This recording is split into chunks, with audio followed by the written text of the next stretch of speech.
Thanks for joining us. This is Natural AF. I'm your host, Isaac. And I'm Alexa. And the show is all about reconnecting with our original status, who we are, who we're meant to be, who we're created to be, minus all the synthetic artifices, all the programming, all the conditioning, all the synthetic stuff in our food, clothing, etc., and beyond. So this episode is going to touch into a very interesting gap between math and spirituality. If you haven't heard about it, it's numerology.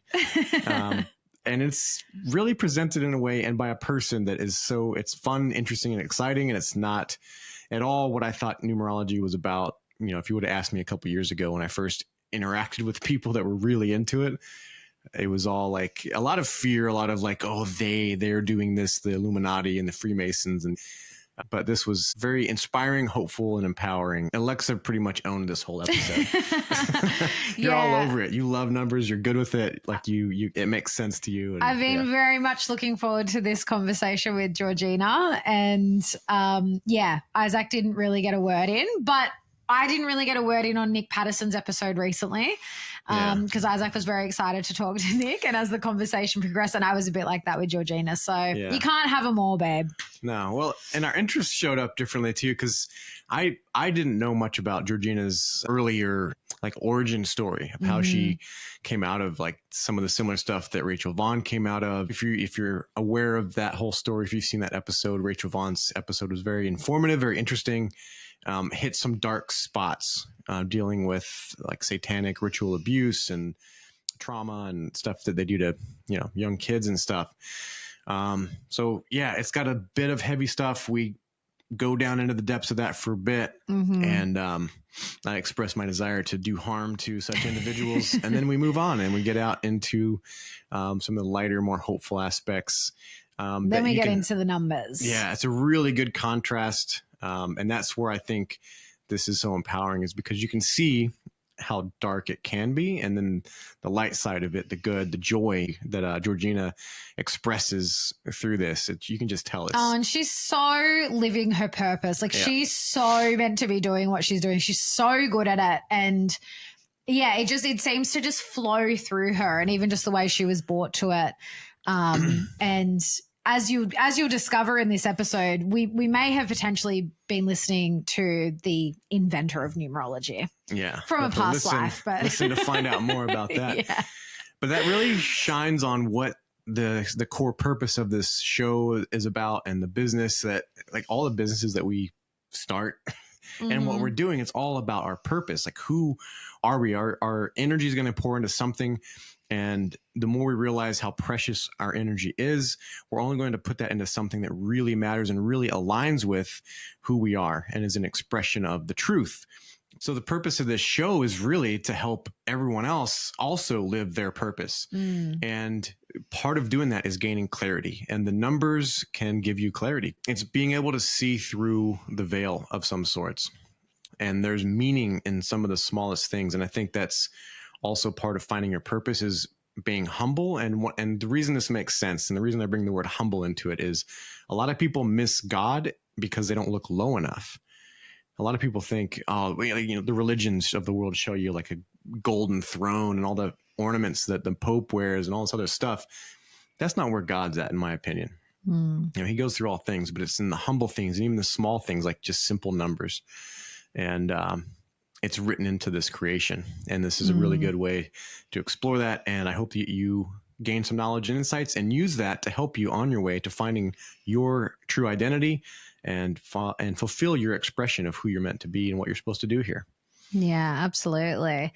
And we had a bit of fun in this episode because I took a leaf out of Georgina's book. On her podcast, when she has her guests on, she talks about their ruling numbers. And so I wanted to do something similar, and we looked at Georgina's human design, which was lots of fun. And so for anyone that's interested in that, I do offer human design readings, so the foundational stuff. So if you're new to human design, or even if you know about it, like you've maybe pulled your chart before but you don't really understand it, and you want to get a deeper insight into that, that's one of my offerings. And I absolutely love human design. I'm actually doing a couple of courses now, just really diving even deeper into it. And I just absolutely love it. So there's a link in the show notes.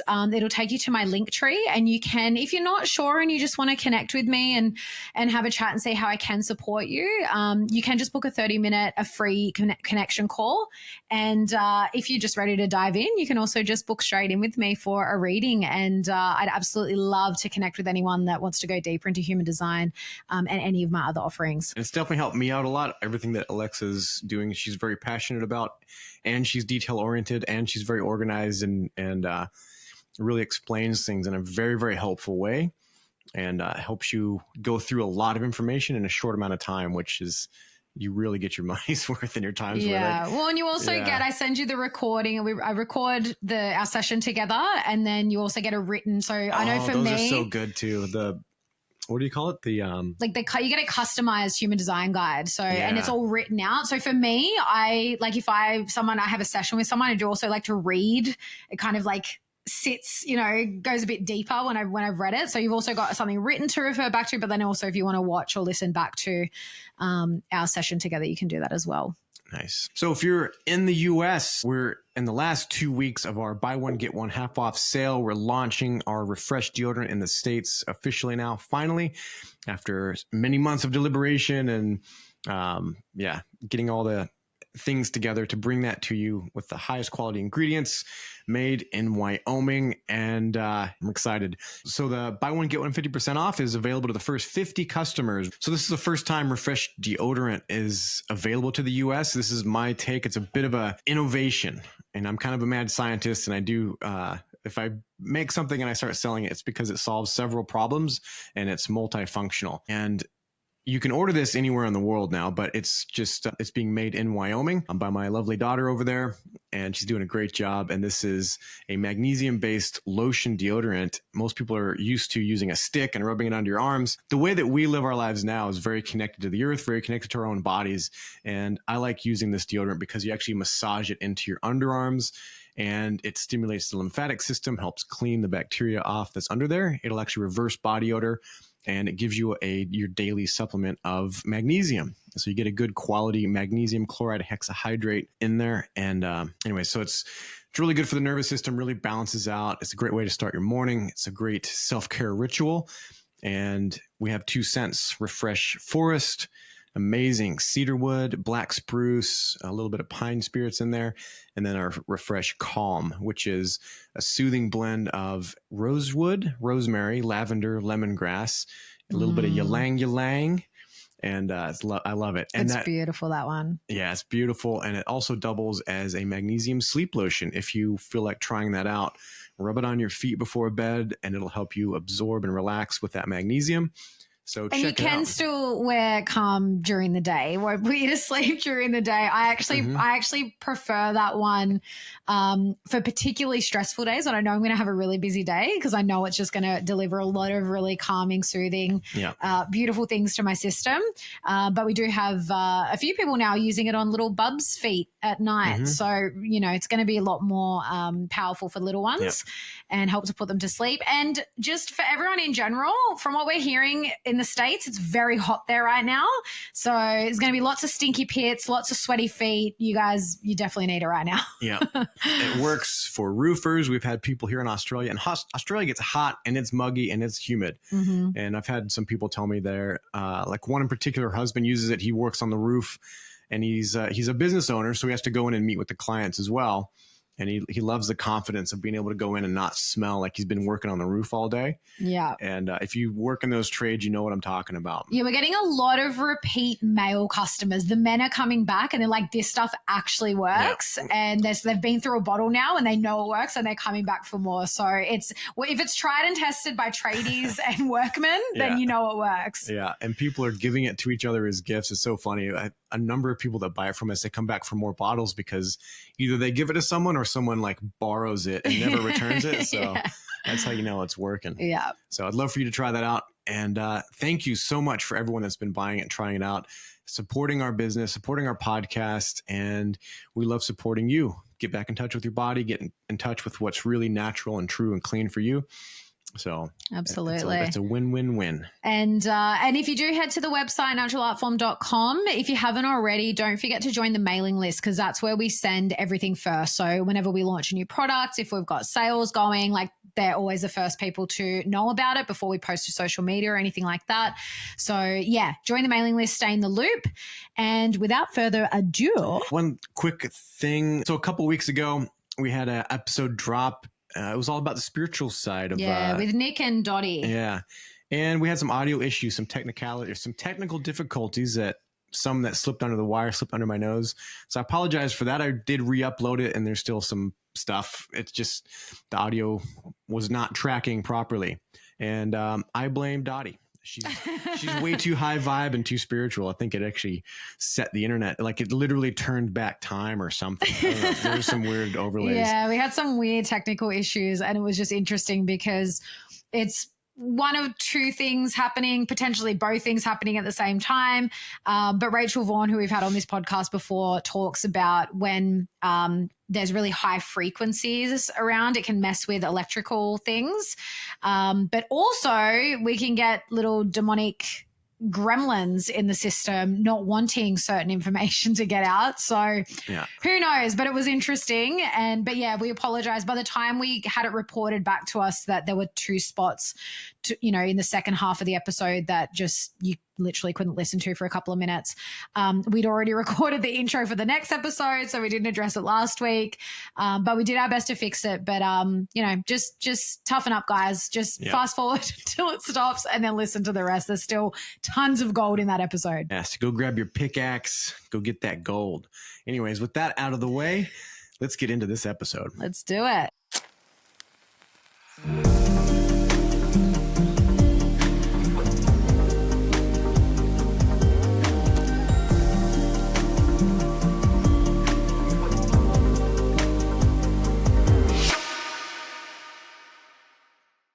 Georgina Grace is a single mother, master numerologist, sovereign entrepreneur, healer, and survivor of satanic ritual abuse. She devotes her life to alchemizing the darkness she has experienced in order to bring the depth to her clients that many report is unmatched. Georgina is passionate about empowering sovereignty for all and believes that if this world we live in is a simulation, then numbers and letters are the coding, and having a deep understanding of our own numerological fingerprint is the gateway into the realm of true sovereignty. Numerology has been misused, misunderstood, and misinterpreted for the longest time. Georgina is here to set the record straight. Hello. So awesome to meet you and talk to you in person, Georgina. This is going to be quite the ride. Yeah, so excited to have you on. I'm so excited to be here. I've been looking forward to coming on for so long. Yeah, it feels like this has been a long time coming. I say that on so many podcasts because by the time we get in touch and try and find a date and then book it, it's feels like it's been months that we've been waiting. But yeah, super exciting. We were just chatting off air and saying how we were both at the Living Free Festival last year and we didn't see you once because you were so busy. Yeah, I can't believe that you were both there. So the only reason why I met Kate and Jimmy was because they were literally right next door to me, and it was like every now and then I'd come out for bloody air and like I've eaten just. So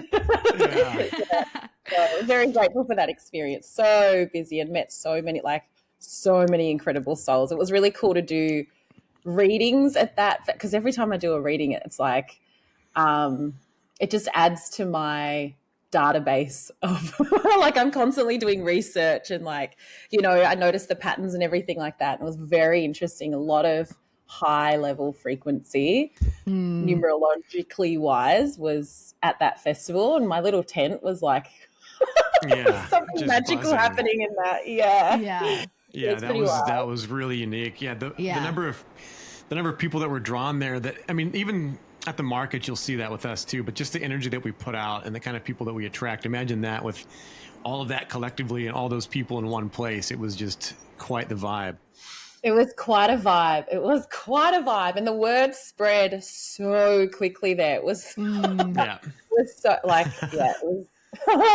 was incredible. Yeah. And so you're going again? Yeah, we're going again. I'd love to see a mix up or a mashup of some of these other things. So I went to Music and Sky Fest and they had the like a huge tent the first time I went, where they had all kinds of different practitioners and readings and stuff you could do. And I was like, that's a really good idea. And I'd like to see more of that at the Living Free Festival, because there's so many different people, even just in our local group here, that have, we have someone that, you know, does numerology. There's someone that Alexa now is doing human design. There's other people with... well, there's definitely way more workshops at this year's festival, and they've got an extra stage so that, they can do more. So I think there will definitely be more of that. So that's why I'm so keen, like, even just knowing the workshops, but you're just like, I still just want to like get there and like see what it's going to be all about. It's going to be awesome. Totally. It's so exciting. Maybe let's do it again. Let's kick it off. I'm gonna do so. For anyone that hasn't listened to Georgina's podcast, I love it, highly recommend it. It's a mouthful. The Real Lies podcast. I have to say it slowly. I can't get it out. Even I when I'm introducing guests, I'm just like, every time I just say the same word over and over again. I'm like, I don't say it right every time. Relax. That's it. Well, that's what some people have done, where they've just shortened it to an acronym, because they're at some point of just repeating themselves. They're like, this is the R-E-R-E-R-E-R-E podcast. I love listening to the podcast, and what Georgina does with her guests is when they come on, she starts with their ruling numbers, because obviously numbers is her thing. And I love that so much that I was like, can I do human design at the beginning of your episode? Because I was also really curious. I'm a bit like you, Georgina, where I'm just like, I just want everyone's chart and I just want to read, and like I do the same thing. I kind of like start to pick up on patterns, and like you see how things play out in different people. It's like super, super interesting. So you're a 2-4 sacral manifesting generator. So Isaac here is also a sacral manifesting generator. So woo. Yeah, so very dynamic energy. Very much like, you know, man-gens are non-linear beings. You kind of like, you know, you can juggle a million different things. You don't really do anything in a straight line. You know, you never go from A to B to C. It's kind of like A, maybe we'll go to D, and then we'll go back to B, and then we'll go to F, and and it's throughout that process, the man-gens are really here to find like the most efficient ways to do things and new ways to do things. And the 2-4 profile, I'm actually a 2-4, which is a really nice balance of the hermit and the opportunist, it's called in human design, but just like the networker. So it's like this, you really need that time to yourself, and to be really like introverted and be alone and really like hone your gifts and your skills. And then the 4 line is when you're out in, you know, with people, and you're just like the social butterfly, and you're just the networker, and like really anything you need for a 4 line, you just go to your network and it'll be there for you. And then so what I find really interesting, again, I love looking at charts and going like, oh, this is so you. So you only have 3 defined centers, so you're quite open. And of course, so you've got the defined sacral, and then you've also got your sacral is connected to your throat. So you're a pure man-gen. So you have a lot of that. Well, what I find because Isaac's also a pure man-gen, I find that you get a little bit more of that manifestor energy, which is like, so you've got to, as a generator, wait to respond. But then when you're ready, like you actually do have to inform people of what you're going to do, because otherwise it's a bit like a bulldozer. Like, I'm going to do what I'm going to do, and you better get out of the way. So that's why it's like really important for pure man-gens to, inform people of what you're about to do. But then you've also got your spleen defined and connected to your throat, and the spleen is all about intuition, and with it being connected to your throat, you're here to communicate that intuition, which is like, that's you to a T. Like, that's 100% you. Wow. And then the last thing I want to touch on, because again, I had to look at your incarnation cross, which is kind of like your life path or a life theme, and yours is all about, is the energy, like the need to be busy, and also be very productive. And it's all about like doing it, whatever it is, it's all about doing it, but it's not getting caught up in the doing. It's really important for you to listen to your soul and do what your soul's calling you to do, that's just so you. That's so wild. That is so wild. How cool is that? It's so bloody accurate. I love these modalities, and I love, Dale Holmes. I don't know. I'm sure you both know who Dale Holmes is. Yeah. Right, Yeah. We've done some events together, and a quote that he says that I love, it just resonates with me so much, is that when something is true, it's proven from multiple different vantage points. And I just love that so much. Yeah. Because, yes, there's so many different ways to understand yourself. And I think it's so powerful. Like bringing understanding to yourself is like step one to sovereignty, in my opinion. And that's so wild. I love this. I love it so much. Everything you said was absolutely accurate. I'm absolutely, just like when I get my eyes on something. Yeah. But then I need a lot of solitude, a lot of solitude. Yeah. Otherwise I get like cotton mouthed and like, I'm like, oh, I can't anymore. Yeah. Yeah, definitely. It's so important. Again, I'm that 2/4. And it's so funny because I've often said I'm such an introvert and everyone's like, no, you're not. You're such an extrovert, you're a social butterfly. Yeah. And I'm like, that's what people see of me a lot of the time when I'm like sort of out in the world. But like I so need my alone time and I love it. Like I really relish in it. But I love that quote that you mentioned from Dale, because I often say that on this podcast. Like for me, when I start to hear the same message or like the same like stream of knowledge coming from different, like from lots of different people and different schools of thought, that's for me, that's when it resonates as truth. And that's what I love about all of these, like numerology and astrology and human design, because it's like all these different pieces of yourself. Like I think people can get caught up in like, it's just all about astrology, or it's like, it's just all about human design. They don't look at anything else and it can be quite dogmatic. But I think when you look at all of these different things, they'll tell you different things about yourself, but they a lot of the time they're also telling you the same things just in a different way. Yeah.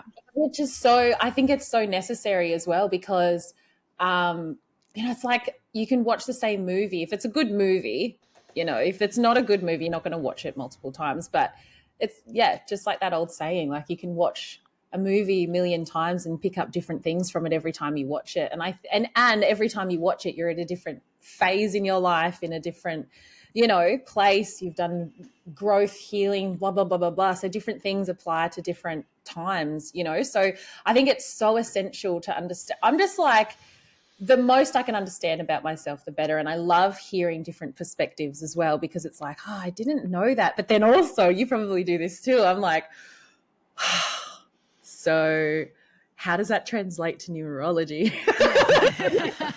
Like the 2 and the 4, I'm so fat because I've friends that do human design and stuff like that and astrology, and they're all, and I've sat with them and I'm like, the numbers exist there, and how it's like the languaging around the numbers is different, but what they're attempting to communicate is very similar. And I love that so much. So much. So, thank you for that. That was really cool.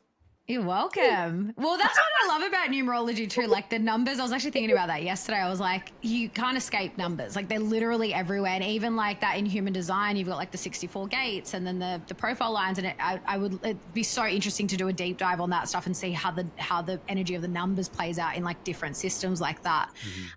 So let's dive in to your journey about how you sort of came to numerology, what led you to be on this path that you're on now. And I know that you've got a pretty wild story about your upbringing, and again, you share as much as you feel comfortable, and I definitely encourage people to go back and listen to your very first podcast episode, because you shared very openly, and I know that was like a big thing for you, and it was very courageous. But I think we're at this point in time where people do need to share this stuff, not only so we can heal, but people are more aware of like the stuff that goes on in the world, so that we can heal collectively as well. So you share as much as you feel comfortable to, my love.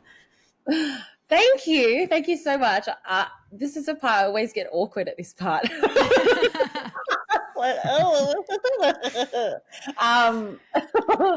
That first episode was pretty wild. The part of the reason why I started the podcast in the first place was because I sat down one day, and I don't know about you, but I was the last person to do my own numerology chart and to look at it myself kind of as objectively as I possibly could. And when I finally did that, I was like, all right, like if I was going to give a reading to someone else, what would I say to them? And whatever I would say to them, I'm now just going to apply that into my life robotically without any emotion or attachment. And I had to be that way about it because I decided that if I was really serious about doing this thing called numerology, which at the time was really still not used, it wasn't common. It was like reinventing the wheel almost, as most people have, trauma around maths and numbers, thanks to the schooling system, which I think is a psyop and intentional. Because most people then never look at their own numbers ever afterwards. So, I was like, if I'm really serious about this thing, I'm going to have to actually practice what I preach. And so I intentionally did that to experiment and see if what I'm preaching is actually valid, because there's no examples of it out there in the world, as for what I could tell at that point. And so I robotically applied what I would tell, what advice I would give to someone else if I was reading this chart to someone. And one of the things was, given I'm a 303 life path, there's no other number in that. So all I have there, as you said, with my throat chakra directly connected, it's like I literally have to use my voice. That is my tool. That's my modality. That's the way that people are going to reach me, or I'm going to reach them. Like, if I'm not using my voice, I'm literally not living my aligned life at all, So, however, what I know about the numbers, because of the history that I've got, I have this pretty insane ability to see the light and the darkness almost equally. So when I see the magic of a number, I also see what it takes behind the scenes to develop that magic, and literally because I'm a living example of it. And so whilst on one hand, my voice is my number one most potent and powerful tool. In fact, it's like the 303, there's no other number. So that's it. That's all I've got. The one place I'm going to have the most trauma and trigger around is literally the using of my voice. And that, I share in that first podcast episode, I'm pretty sure I do. Feels like ages ago now, that for the first probably 20 years of my life, I was basically mute.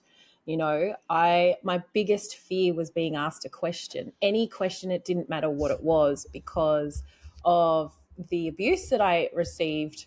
It's weird to use that word with that. Growing up, so I'm just to be clear, I'm a survivor of childhood sexual abuse and satanic ritual abuse. And there has been a lot of programming around speaking and speaking up.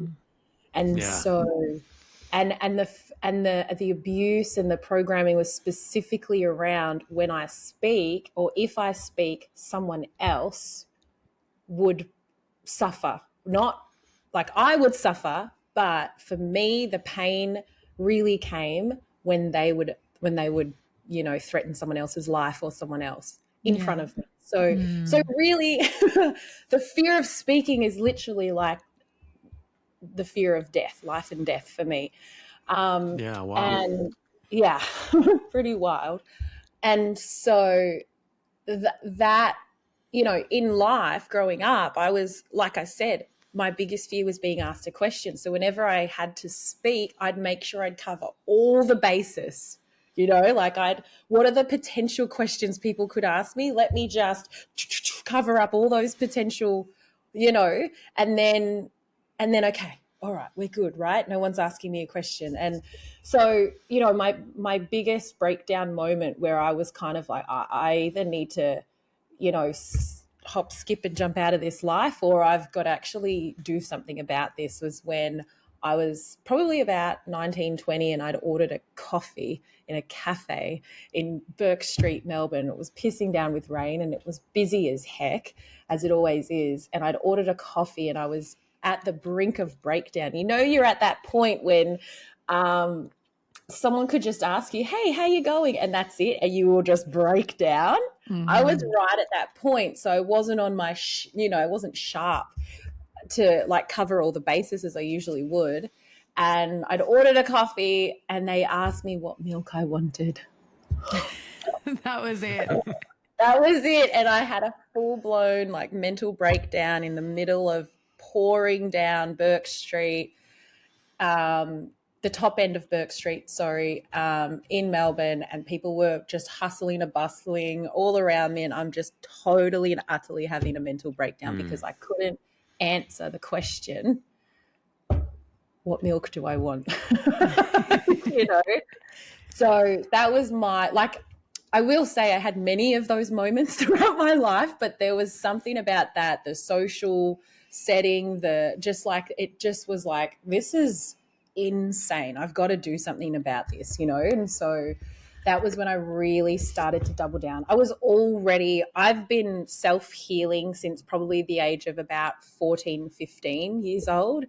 But that was like a moment where I'm like, all right, like you really got to double down here because this isn't okay, you know? And how old were you at that point, Georgina? I was probably somewhere between 18 and 20. So still really young. Yeah. Yeah. Still really young. It feels like I was like 40 at that point with what I'd gone through, but no, yeah, it feels weird to say I was only 18 because I look at 18-year-olds now and I'm like, you baby. Yeah. So then fast forward, I'm like staring at my own chart and I'm looking at that 303 and I'm like, oh, fuck, I've got to start a podcast. And I'm like, what the fuck, you know? And it like months and months went by where I was just like, oh nah, like that's you know, all of the triggers, all of it. Who's going to want to listen to me? What the F have I got to say? I'm nobody. Like you can't, all of the programming came up of like, you can't do that. That's insane. Can I also just say quickly, that's such a man-gen thing to do. Instead of like, I'm going to start with having a conversation with someone. They're like, no, I've got to start a podcast. I've just got to go right to the most extreme, like the biggest thing. I've just got to start there. Yeah, 100%. And like, I will say that at this point, I had worked pretty tirelessly on myself where I was at a point where, I mean, at this point, the awareness that I had of my trauma growing up was I thought I was just a survivor of childhood sexual abuse. Mm-hmm. Right? I thought my dad was just your run-of-the-mill pedophile. Yeah. Sorry. Right. I don't mean to laugh at that, but yeah. Anyway. We laugh at some pretty gnarly things on this podcast. It's fine. Yeah, I got a pretty dark humor. So I just thought he was kind of the run-of-the-mill pedophile. Even though I had quite extreme reactions to random things that didn't make sense. And I'd had a lot of experiences with dark spirit and stuff like that throughout my life. So I'd really shut off this whole part of myself, knowing that it was there, this very spiritual part of myself, very much shut it off because of the dark experiences. And so I had gotten to a point where I could openly talk about the childhood sexual abuse, you know, amongst friends. And I was an open book. You can ask me any questions. I've got no issues with sharing about this thing. In fact, I was like, it's really important that you do ask me questions because awareness, right? Like this is very common. And at the time, the statistics in Australia was like 1 in 4 women in Australia will experience some kind of sexual abuse at some point in their life. And that's like, that was like, you know, 10, 20, well, I don't know how many years ago now, probably 15 years ago, you know, so those numbers have really increased. So sexual abuse is something that's actually quite common and borderline normal, which is really terrible to say. So I was pretty open with talking about it amongst close friends and one-on-one. And so I thought, oh, you know, like this won't be so bad starting a podcast and talking about it. And I really wanted to start that podcast off. It's called Realize podcast, right? And so it's like, I can't name a podcast that and then not be authentic with who I am and what I've been through. And as you said, I have to kind of let people know what I'm doing. And so that was me going, this is me, this is what I am, this is what I'm here for. And scared shitless, absolutely scared shitless. I look back at that podcast and I just cringe because I'm like, I'm not even looking at the camera. I'm like looking down the whole time. It was terrifying, but it was, yeah. So after doing that, because I did that in the spirit of experimenting with numerology, but also with the intention of aligning myself to my highest truth.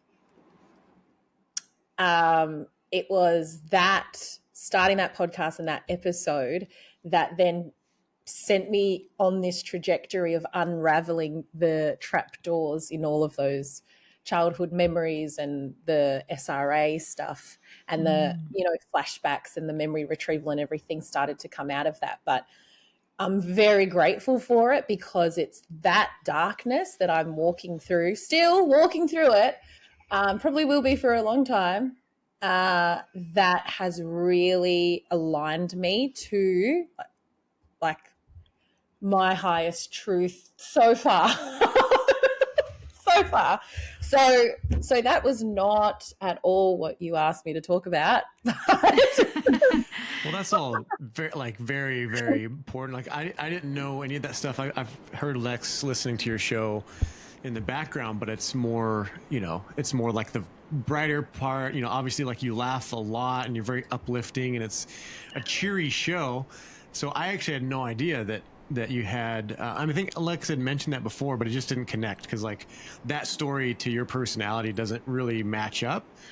But, I don't know, to me, it's very interesting given like our conversation with Rachel Vaughn, all this stuff, and then how transformative is like my own little bit of like my parents both had a form of like trauma when they were kids, but none of my brothers or I that I know of like ever had any of that.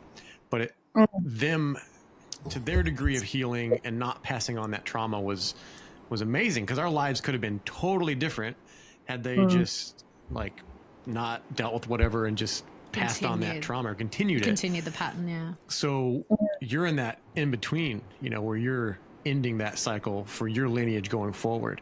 And that's incredibly powerful. And I almost wonder if that's why people like you chose to come in, if that's what we do, if we do choose to come in. I've got cold shivers. To end that and create a whole different story for a whole different lineage. Firstly, I just want to say that I'm just very grateful for the two of you because this is the first podcast that I've fully acknowledged the satanic ritual abuse, that I've like really said it out loud and owned it. It's something to say it out loud. So I just thank you for being the space and the safety for me to share that with the world. I really appreciate it. Yeah, thank you for sharing. You're so welcome. It's really interesting. I was meditating last night. I actually spent quite a lot of time yesterday meditating for some reason. Maybe it's something to do with the full moon. It was very intense. But I received these words came to me. It's just really funny what you said there, Isaac, because these words came to me from Spirit, I believe, that said, I'm here to alchemize the darkness of the world, to bring healing to the planet, and to realign humanity to their most sovereign and abundant timeline. Wow. How cool is that? Yeah. Love that. Yeah, it makes perfect sense. That's powerful. That gives me shivers because it just shows how potent that is. Like all the darkness can throw at it, all the arrows, all the insults and wounds and shame and humiliation, all that stuff. And then you have this little flame that comes in and just ignites and like pierces through that. Yeah. It's amazing. It's incredible. And it just makes me feel so grateful. Like that's gratitude is something that I live my life by. I mean, not in every moment, of course, because when I'm in a triggered state no, I want heads to roll, you know. Mm-hmm. But gratitude is something, it sounds wild to say this, but to go through what I've gone through, I actually feel so grateful for it because of the depth that provides me, and that I have this ability to see people, you know, and there's nothing someone can say to me, share with me, that's going to make me waver in any kind of way. And I'm just so grateful for that. So grateful for that. Yes. Yeah. And Yeah. Well, and it's one yeah. of those things I feel like, because I've heard Max Lowen on a few interviews, and I listened to the episode you did with her and the one you did with Rachel Vaughn, and we've had Rachel Vaughn on, and actually, and it's interesting. Are they both ruling 36 nines? And there's something to I'll get you to get into that in a sec, but I love how both of them speak to, I know Max speaks to this specifically, where she says that she believes that her soul chose to came in and experience this so that she could end the cycle and then help others heal, because that's a big part of her work now. And I think, you know, just that perspective, because it's a fine line, right? It's like no one consciously chooses to experience sexual abuse, right? In our human form. I mean, there's nuance to that, I'm sure, but we don't, and then, you know, but then it goes, I think a lot of the new age spiritual stuff goes too far in the other way and goes, well, if you experience that, your soul just chose to do that. And it's kind of and then it's bypassing but on such a deep level, I think that there is this, and it's not for everyone. It's not an easy path. And that's why I think so many people that do experience that end up becoming a victim to it, and they can end up super, super messed up. But for the ones that really do want to step up, it is so extremely powerful, because it's not just healing on the individual level. It is healing on a collective and a generational level, which is and that's what I want to acknowledge, for you guys, for you, for Max, for Rachel, that have gone through this and completely transmuted it and are now in a position to help others in whatever way that they can. That's just phenomenal. Yeah. I mean, you know, if anyone's consciously choosing sexual abuse, it's not sexual abuse, is it? Yeah, well, that's right. Yeah, that's right. That's consensual.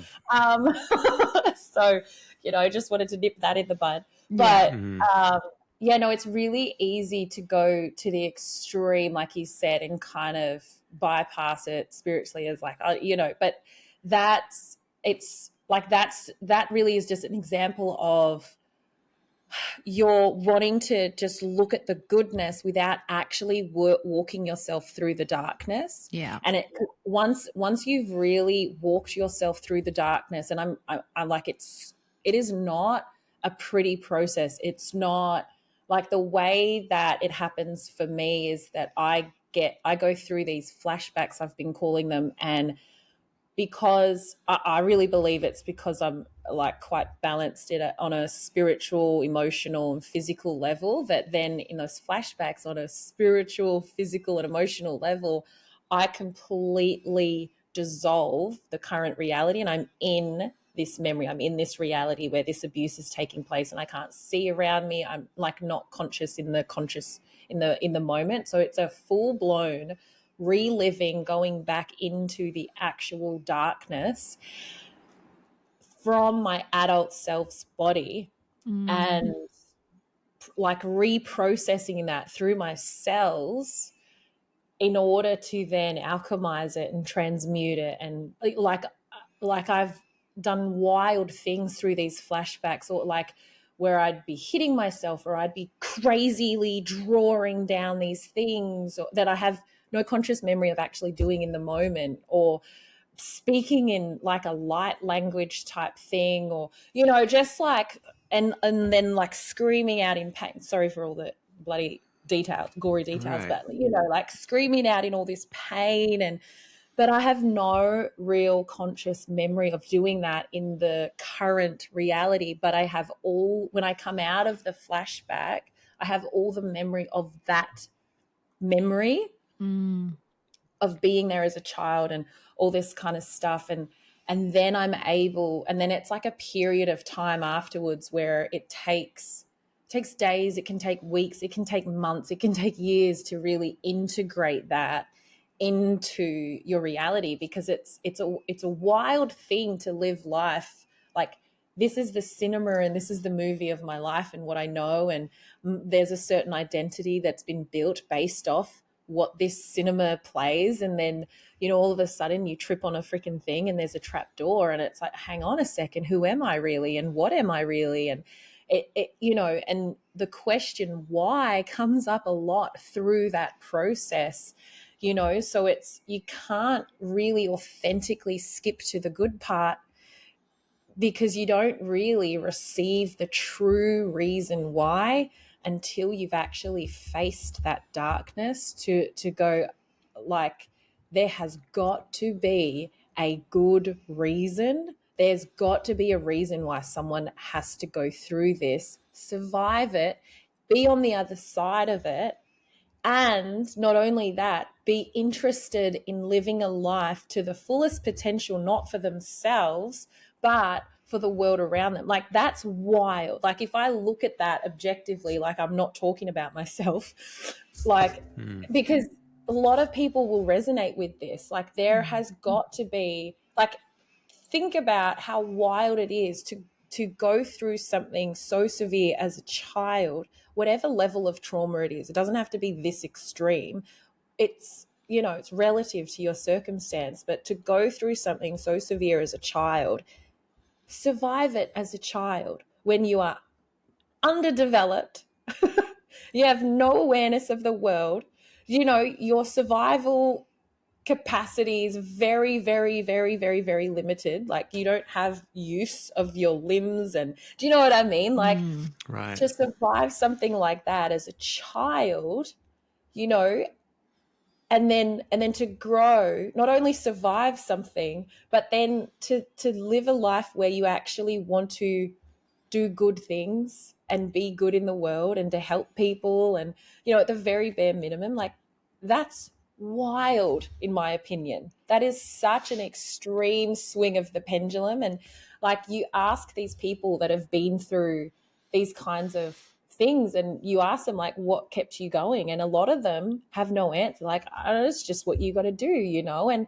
this is where I'm like, you're one of those special ones. You're one of those special, call it angelic, call it high frequency, call it, you know, chosen, like, whatever it is, you know, you're one of those special ones that, yeah, I think maybe you did sign up at a soul level to come in and have a pretty extreme experience to help aid humanity through some kind of, you know, transition. And a lot of people think that you have to be vocal, you have to be speaking out, you have to be in the public eye to make that kind of impact to humanity. But it's not true. You're healing on a personal, individual level.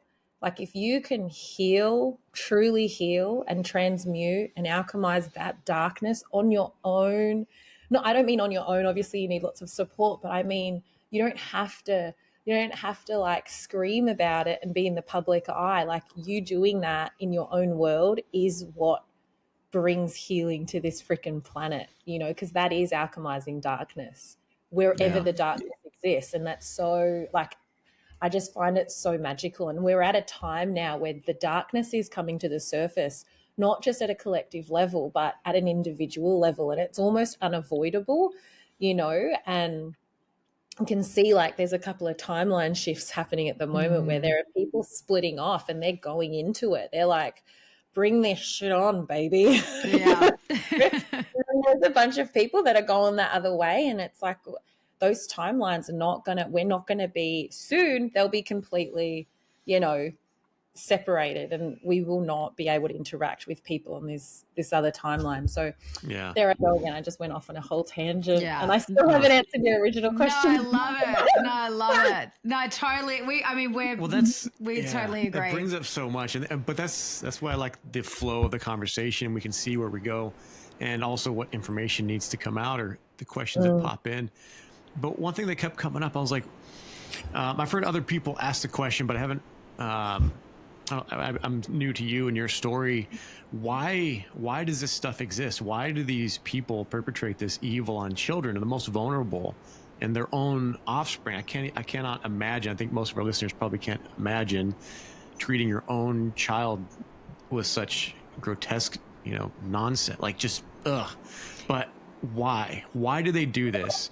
And how do we stop it? Like, what do you think the path is to like putting an end to this? Because I just want to I want to marshal the resources of like the military background, the intelligence services, like go find these guys, and like the good guys in the intelligence services, go find them and just make them disappear. Yes. Yes, yes, yes, yes, yes. Yes, yes, yes. Absolutely. Absolutely. That is a very normal and healthy response to something like this.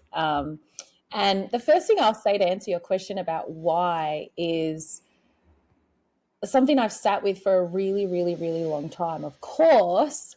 And what I've realized is that if you're asking the question why, it's likely because you're a pure-hearted soul, and as much intellectual understanding as you can bring, you'll never be able to understand truly the reason why someone can and how they could be capable of doing this. Like that straight away, it's like, yeah, we can do some research and we can try and figure out the reasons. Like, are there logistical, monetary power, reasons why they're doing this? Yes, yes, yes, yes, yes to all of that. But at the heart of it, we'll never, ever be able to truly understand why and how someone can actually be capable of doing even childhood sexual abuse, let alone everything else. I mean, part of the reason why they have to perform such heinous rituals on children is because they have to invoke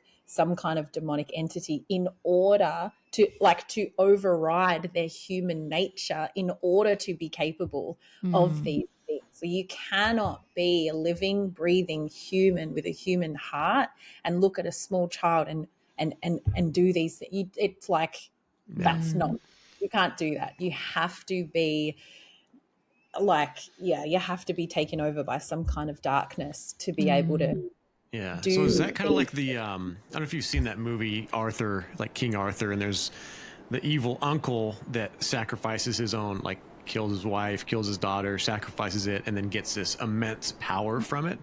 Is it a thing like that where they're protected supernaturally because of their willingness to do these things on some degree? Yeah. I mean, this is a thing, like human sacrifice has been actually part of human history for a really long time. Even the Vikings used to sacrifice humans to the gods because they believed that, like they do sacrifices of like goats and stuff like that because they like, if we offer this to you, then you're going to, gift us with protection or abundance, or it'll stop the plague from occurring and killing all the people. So the highest form of sacrifice is, a human sacrifice, right? So it's been happening in our history for a really, really, really long time. But these people, what they believe, it really is like, if I sacrifice a human, especially a child, because they're so the most pure, right? They really are the most pure, and sacrificing and inverting. It's always about the inversion of their frequency and using that. It's really messed up, but this is what they get their power from. And If you're listening to this podcast, chances are you have a curious mind, an open heart, and are a seeker of freedom and truth. And there is nothing more freeing than seeking and finding the truth of who you are. And this is where I'd love to support you. I'm a self-alignment coach that helps you to align with who you were divinely born to be, not who you were conditioned to be. The aim of my work is to guide you to live a more purposeful and fulfilling life that is totally authentic to you. One of the modalities I work with is Site K, where I facilitate you in transforming your limiting beliefs and perceptions into empowering beliefs that align with your goals and where you want to be in life, not where you've already been, which is often lost, stuck, or unfulfilled. I also work with human design, which offers an energetic blueprint of who you are and how you were designed to operate in the world. I offer readings for both individuals and couples, as it is not only an amazing tool for self-discovery and alignment, but also for understanding different relationship dynamics. So if you're ready to overcome blocks and programming that doesn't serve you anymore, unlock your potential, and harness your innate gifts, then I'd love to work with you. Get started today and book in an obligation-free 30-minute discovery call with me via the link in the show notes, and I'd love to connect and see how I can support you. Do something today that your future self will thank you for. So I just want to skip back a little bit, just while it's a perfect segue. I'd love for you to explain, so with Max Lowen and Rachel Vaughan, how they're both 36-9 ruling numbers. And I know you've talked about how that's quite significant to their experience and the work that they now do in the world. Can you explain those? And because I've heard this before from someone when we were talking about numerology a couple of years ago, about like the 3-6-9 are particularly powerful numbers because they build on each other. Yes. I'm just going to take a sip of water. Yeah, go for it. Oh, my gosh. I love freaking numbers and talking about numbers. So the 3-6-9, firstly, everybody knows who Nikola Tesla is, right? Mm-hmm. He was obsessed with energy and frequency and all this stuff. And he was particularly obsessed with three numbers, and that was the 3, the 6, and the 9. And so the reason why, and this is like some research that I've done, but also just like channeling this through, is a lot of what I teach in numerology is channeled, not necessarily read or learned. Not surprising at all with your defined spleen connected to the throat. yes, because like I reached a point. I used to live a lot of my life thinking I can't use my voice unless I've got a certification to say so. And then I was like, oh, I'm a 303. That's a direct channel from consciousness. Shit, I better be very selective with what information I actually take in, because I don't actually want it to contaminate, so to speak, what comes through that channel. So then I made a decision to never read anything on numerology, read books or anything like that, because I want whatever comes through me to be as pure as possible, if that makes sense. Yeah. So, which is such a mindset shift. But so part of the reason why Tesla was obsessed with those three numbers is because those three numbers explain how we are able to exist in this reality. So the three, the number 3 represents consciousness itself. And you probably won't read that in a book. That's been channeled from me. So 3 represents consciousness itself. And when you understand like truly the depths of that, everything starts as consciousness, aka everything starts as an idea.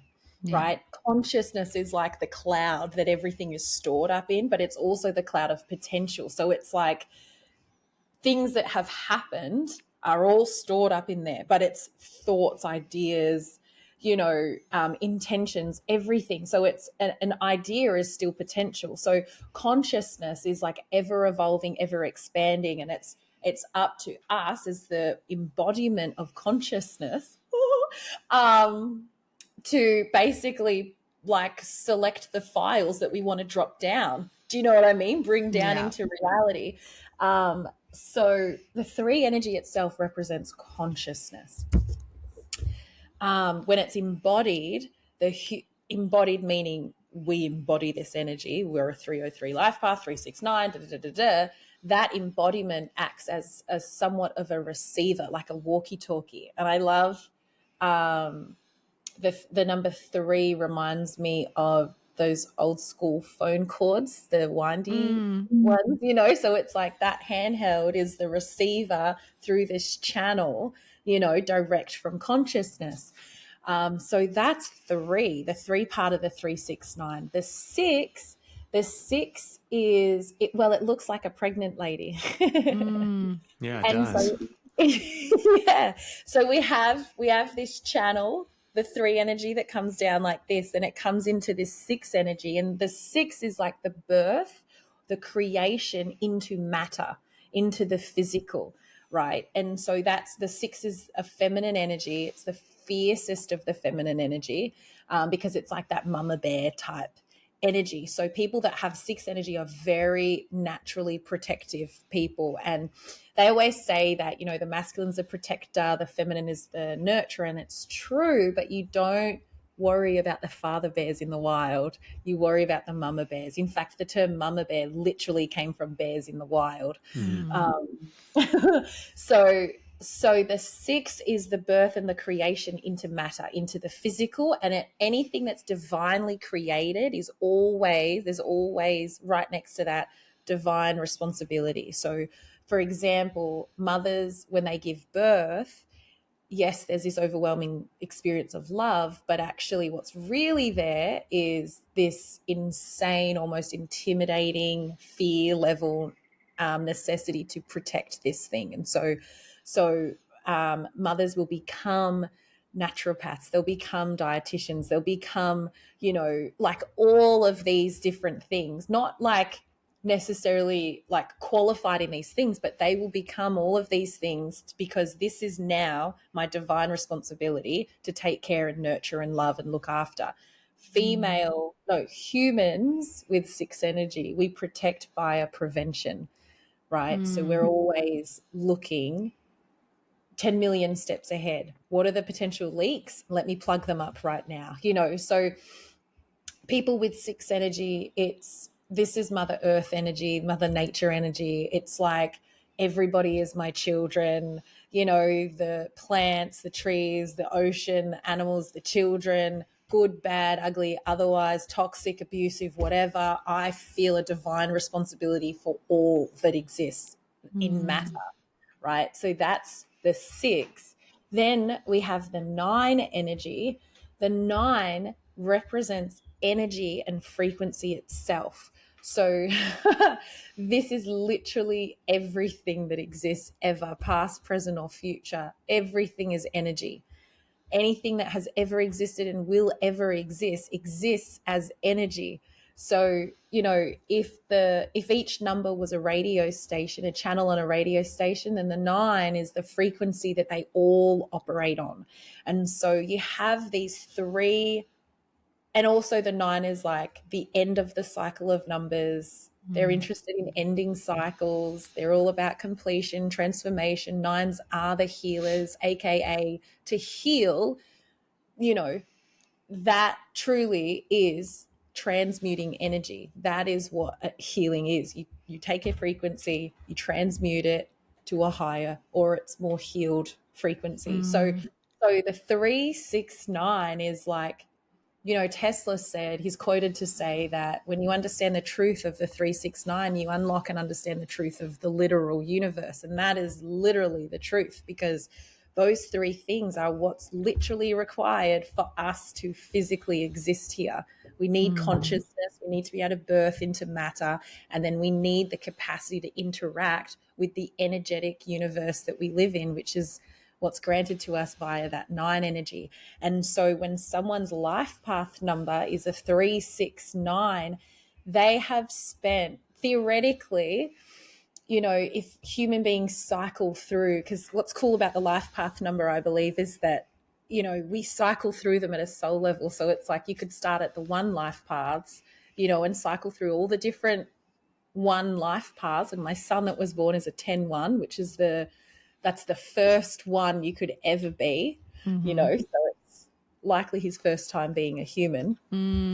Wow. Yeah, that's cool so interesting to look at that too. I love that.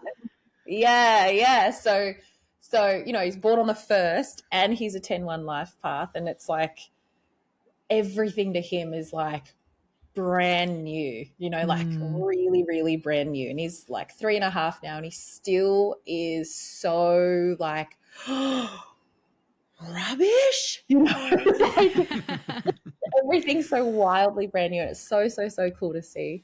And so the 369s are really like, that's the highest 9 life path that you can be, right? And so theoretically, these people have done the trial and error, physically incarnated over and over again, probably millions of times, that they've tried different combinations of numbers in their chart. Like, oh, if I put a 5 here, will that help me? You know, like they'll go through all of the trials, all the tribulations, like literally the trial and error. And they've now reached this point where it's like, okay, in order to end this cycle, I need to do it via the actual starting place, consciousness. So I've got to get into the consciousness of humanity. I've got to be able to access that and channel that. I've got to then not change that, but bring that and birth that into the physical. So I'm here to impact and end the cycle at a conscious level, at a physical level, and at a full-blown energetic everywhere. I'm eradicating this energetically, full stop. And we do that via transmuting it, not by guns and weapons and, you know, like burning people alive, which is what I often want to do.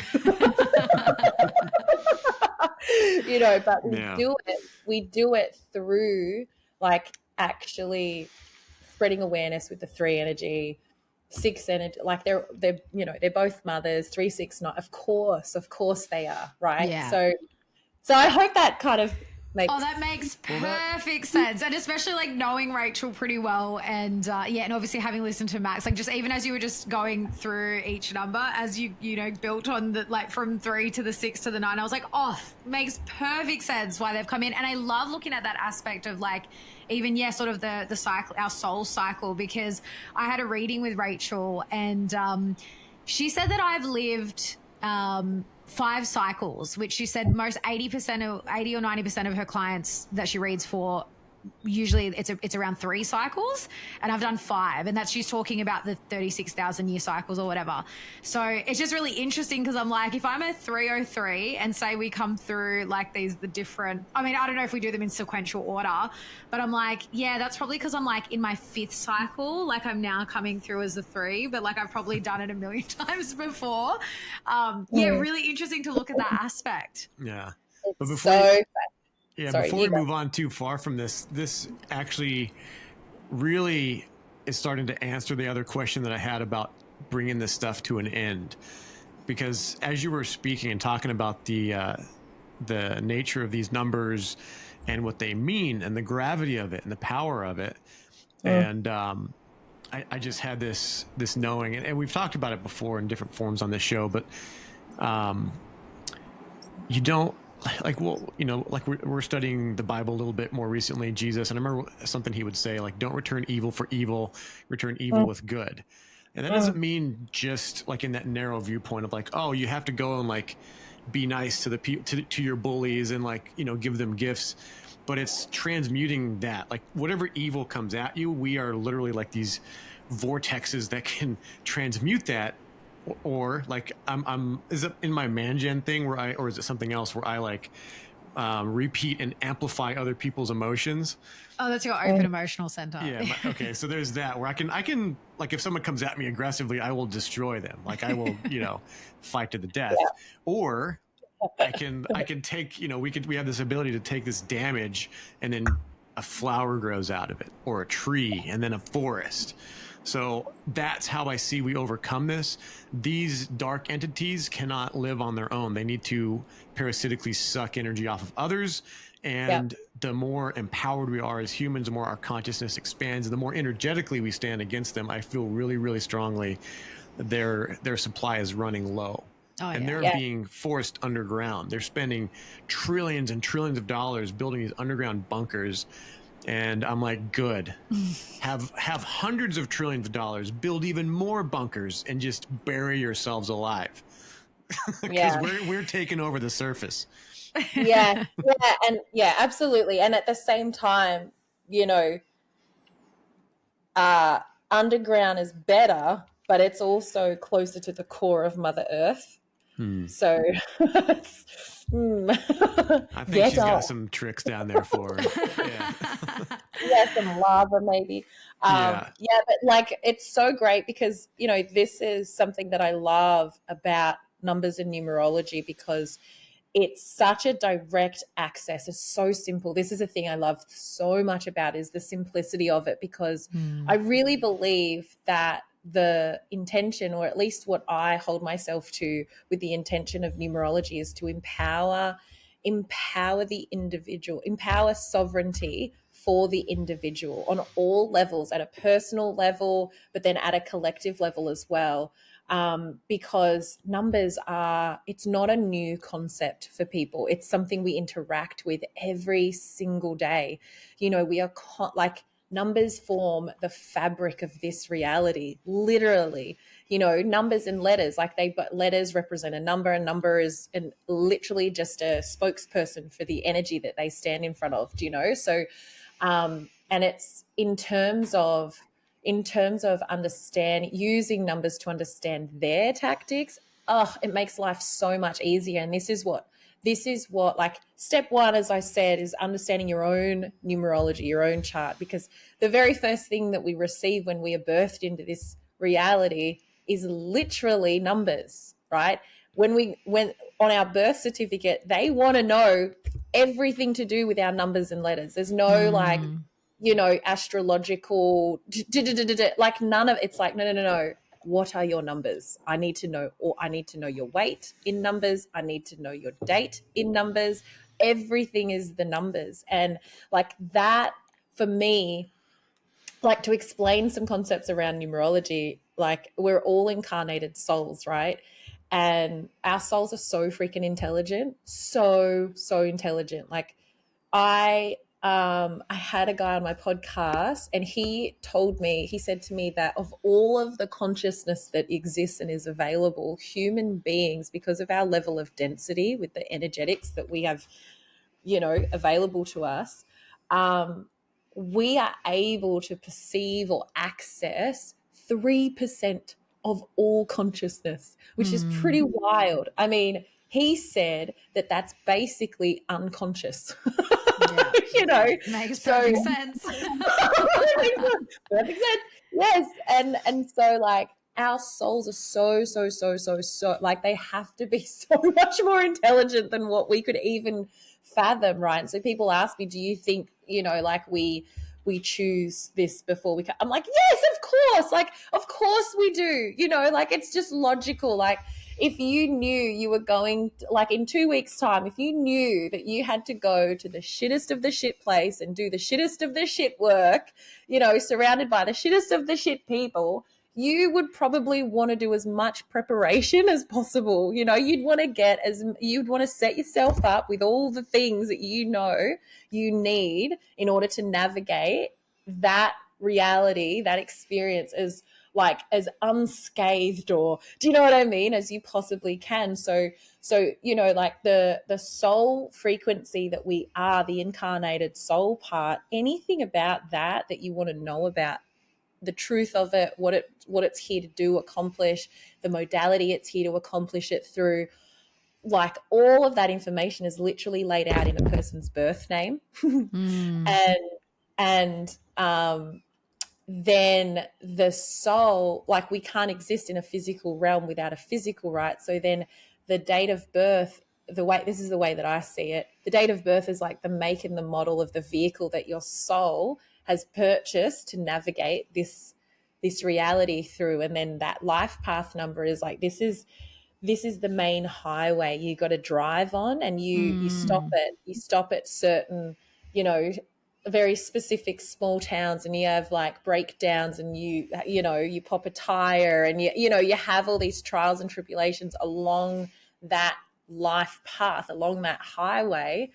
But they also make up the skills and the tools that you need to get out of your vehicle, so that when you get to your client's house, when you get to your soul's, you know, location, or like the work that your soul's really here to do is, that starts once you arrive at that client's house. Does that make sense? Yeah, that makes a lot of sense, actually, because I was just thinking, like, so I'm a 303 like you, ruling number.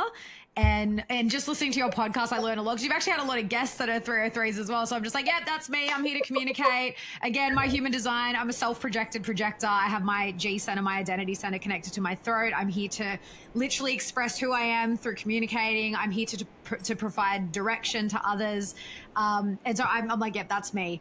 Like, totally get it. And that makes sense. Like, that's the road you're meant to take to get to where you're going. Like, that makes so much sense. Do you want to get into Isaac's? Because I'm curious, actually. So he's a 34/7, is that right? Ruling number? Yes, 34/7. So what's that energy all about? Because I always hear 7's a really spiritual number. People always say that 7's a really spiritual number, but aren't they all? Well, first breakdown. So where's the 34 come from? That's what everything adds up to. Okay. So this is the simplicity of numbers. Your life path number or your ruling number is literally, to calculate it, it's the sum of your birth date. Okay. And the way that I'm super annoyingly thorough when it comes to things, one of my biggest is when people dismiss those first two numbers. They just say you're a 3 life path or you're a 7 life path. I'm like, there's a huge difference. Like, if you look at this like it's a highway, right? Yeah. Highway 347 is a completely different highway to highway 7. Yeah. And that will lead you to 2 completely different places. So you need to know exactly the highway you're supposed to be on, because then it's specific to you and your life path. And well, especially because you could be a 257, you know what I mean? Or you could be a 459 or a 369. Like, it's, you can, get to that end number in different ways as well. 100%. And even like the sequencing of that number makes all the difference. So exactly the same scenario, highway 347 is still a totally different highway to highway 437, even though it's made up with the same numbers, right? So so the 347, the 3 comes for, 3s always love other 3s, by the way. 3s love other 3s. It's the 3 is a childlike energy. You know, you could swap the word consciousness out and bring in the word imagination, and then you start to get this, you start to feel into that very childlike, curious, I'm a student for life, but it's earth school that I'm here to learn from. You know? That actually makes total sense, because we were very drawn to each other in the beginning. Like, that all resonates. Yeah, we're very good. We're schoolmates. Earth U. The 347 is such a cool comment. So so other people, so Dale Holmes is a 34/7 as well. Interesting. Yes. And so actually, so is Elon Musk. There you go. Interesting. There's potential. Okay. There's potential for you to go to space, babe. Got a lot to overcome before I get there.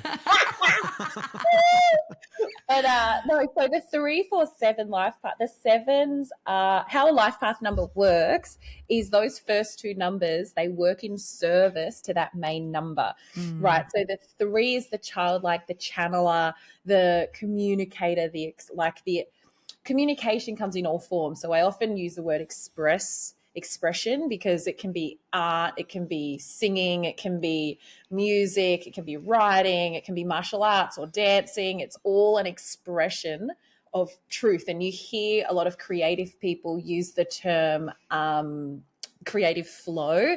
You know, that's literally the process of channeling. They don't know where this has come from, but it's from somewhere. So, you know, the 7 energy is, like, if you look at it, Donovan Gall, who's also another friend of mine and a numerologist, he likes to look at the numbers like they're symbols. And so he says that the 7 is like a lightning strike that connects the heavens to the earth, right? And so I find, like, of all the numbers, each number has their kind of theme, right? The 1s they come first, so they're like the leadership, you know, masculine energy. 2's love, 3 consciousness, channeling, communication. 4's are all about stability and loyalty and being of service. 5's is freedom. You know, 6's is, well, it's that mother, that protective nurturer, teacher type Mother Earth energy. 7's intelligence. It's intelligence. The 7s are the intelligence of all the numbers, and they are a kind of intelligence that is, it is multifaceted. It is multidimensional. It's not one school of thought, but it is like plucking little pieces from multiple different places and dimensions. And, you know, it's like they're always, on one hand, yes, very spiritual. We have 7 chakras, and the chakras themselves are the energetic gateways between the energy and the physical. They're, you know, the story of the 7 sisters. So it is a very, very spiritual energy. It's the energy that has you, you know, Isaac, stare off into the stars, but you're not looking at the stars. You're looking at what's beyond the stars. And is there another me in a parallel and how many other me's in parallel universes could there be? And am I thinking this in another universe? Right? You know, so it's like this very deeply profound, deeply contemplative, questioning the very fabric, asking the question why, like constantly throughout your life, never really getting to the real core of the answer. And your mind is like this massive jigsaw puzzle, and you're constantly like receiving little puzzle pieces, but the puzzle pieces is a puzzle within itself. And it's like, all right, how does this fit together? And then you put it up in the puzzle, in the big jigsaw puzzle, and then you wait probably about 2 to 5 business days just to kind of process and see, you know, how you feel about that placement. And then, you know, you're probably going to take it out and pull it apart and break it down and then put it in a different spot, and then another 3 to 5 business days. You know what I mean? So it's super spiritual and deep and all of that on one side, but then on the other side, they have these very scientific brains, very analytical, very skeptical, very research-based evidence. Like, give me where's the backing? Where are you? You know what I mean? So that's why they're like this magical gateway energy, and they are this amazing encyclopedia for knowledge. And, you know, it's intellect, but it's spiritual intellect. The cool thing about a 3-4-7, the 4 is the grounding. It's like if you didn't have that 4 energy, the 4 acts as like the weight to the balloon that the 3 and the 7 can be, you know. So this keeps your feet solid on the ground. It's like the 3 energy comes up with the ideas, and there's so many ideas as a manager, right? And as like that 3 energy, but then 100%. the 4 energy will build the structures and the foundations between the ideas and to create the backing behind the ideas, right? As a 303 life path, I'll just come out with things with no evidence, no backing. It's just like pure channeling. I'm just That's me. Yes, That's exactly. me. And I have like and the capacity to go and find the evidence to back up what I'm saying is basically not there. I'm just like, no, boom, boom, boom, boom, boom. This is what it is. And look, I will say a lot of the time we're on the money as a 303 because it's literally coming direct, like through that 0, that open portal of a 0. It's like direct channel. But the 347 has that, but also has the insane capacity to actually back up what they say. And so 347 is like a storyteller type energy. It's the capacity to see and have awareness for all, grab the puzzle pieces, but then actually bring it all together in a way and articulate it in a way that can be digestible to the here and now. So, yeah. That's so interesting. Yeah, wow. First of all, that's so Isaac. Does that resonate for you? Because knowing you, I'm like, that's so Isaac, like on so many levels. Yeah, definitely with the deep thinking. I was always that as a kid. I was pretty quiet and would kind of just be off by myself doing stuff, thinking about things, and I would get deep into stuff that other people would be like, oh yeah, like that's an interesting book or that's this, and I'm like, no, but there's this parallel meanings, and if you pull this out, I see the patterns like. And he does. He loves to like study lots of like, especially like our the episode we just released was we like did a deep dive on the Bible and like the true teachings and looking at it from a non-religious standpoint. And Isaac has done so much research. He grew up with religion, but then outside of that, he loves to get all these different perspectives and like read into all these different things. Whereas I'm just like, no, I just feel like it's this. Like I don't know why, but I just feel like it's this. Yeah, and I'm looking for Easter eggs, and I'm finding some. Yeah, and it's so interesting. So just because a couple of things you said, I was just like, I have to check this, and I did quickly. So one of the gates I have activated in my human design Now, it's interesting because I actually can't remember if it's gate 61 or gate 43, but it's that energy of asking the big questions, not necessarily getting the answers, but asking the big questions, the why. Both 61 and 43 add up to 7. And that's that energy. So I was like, oh my God, that's so wild. And what you just said about the 303, which is my ruling number, and not knowing, just like being like, oh, yeah, I know this, but I don't know how. That's actually part of my incarnation cross in my human design, is providing direction to people, but not necessarily knowing why or how or why they should go that way. But just it's like this intuitive, like you just know, and but you won't be able to explain why. So I'm honestly, you've got my wheels are spinning, because I'm like, I need to I feel like I need to do a deep dive now on like all of the gates, like all of the numbers within human design, and then how they interact, which I'll just put it on my, it's on my, your numerology course is already on my to-do list. So I'm gonna, when I do that, I reckon I'll be able to do like a full breakdown. I reckon I'm just going to create my a whole new human design system that's coupled with numerology. Oh my gosh. This is the thing that I love about numbers. Again, I will say it so many times. Because it applies to everything. And it doesn't matter. Like every modality that exists, they all attempt to do the same thing, right? They all attempt to explain and decipher a person's energetics. Mm-hmm. That's at the heart of what they all do. Yeah. And numbers and letters literally, like you would not have any of those modalities without numbers and letters. Yeah. Like whether it's human design, whether it's astrology, whether it's allopathic medicine, and we're attempting to put you on some kind of a spectrum, it's all numbers and freaking letters. And I'm just like, dude, let's start at step one. Let's first understand what we're doing with those freaking numbers first off, because we're using them every day. And a little quote that I say, and I'll be quoted one day, you watch. Something that I say to my students in my course is that, we use numbers every single day, but are you using numbers or are the numbers using you? And because at a higher level, these numbers and numerology has been, and this is, so it's pretty wild because, oh gosh, I'm jumping all around, but that's what we do, right? Oh my gosh, now my brain's going in all these directions. Come on, human mouth, catch up. I know it gets like that sometimes. I totally feel that. Yeah. So when I first learned numerology, it was a wild experience because so the woman that I learnt from, her name is Jo, beautiful, beautiful woman, I think in her 60s at the time, randomly she came to me very, very synchronistically, was not looking for this at all. And the most I'd known about numerology or numbers was that I just really enjoyed maths in school. That was really it. I know. People are like, oh, it's the Asian thing, You know what's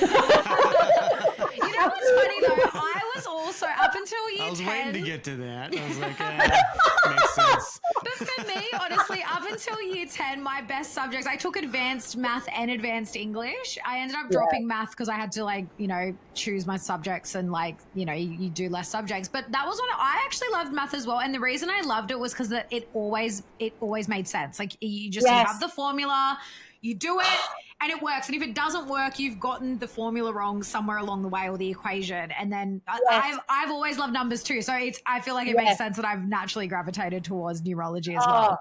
Absolutely. And I couldn't that's exactly why I loved maths as well, because it was so definitive. It's like, as long as there may be two different formulas to solve this kind of question, as long as you can recognize the question, you'll get it right every single time. And if you don't, there's a practical, logistical reason why you haven't. And it's out here in reality. It's not based off opinion. I used to really not like English or all these social studies and stuff, because it's like write an essay that is your opinion based off someone's opinion. And then my teacher,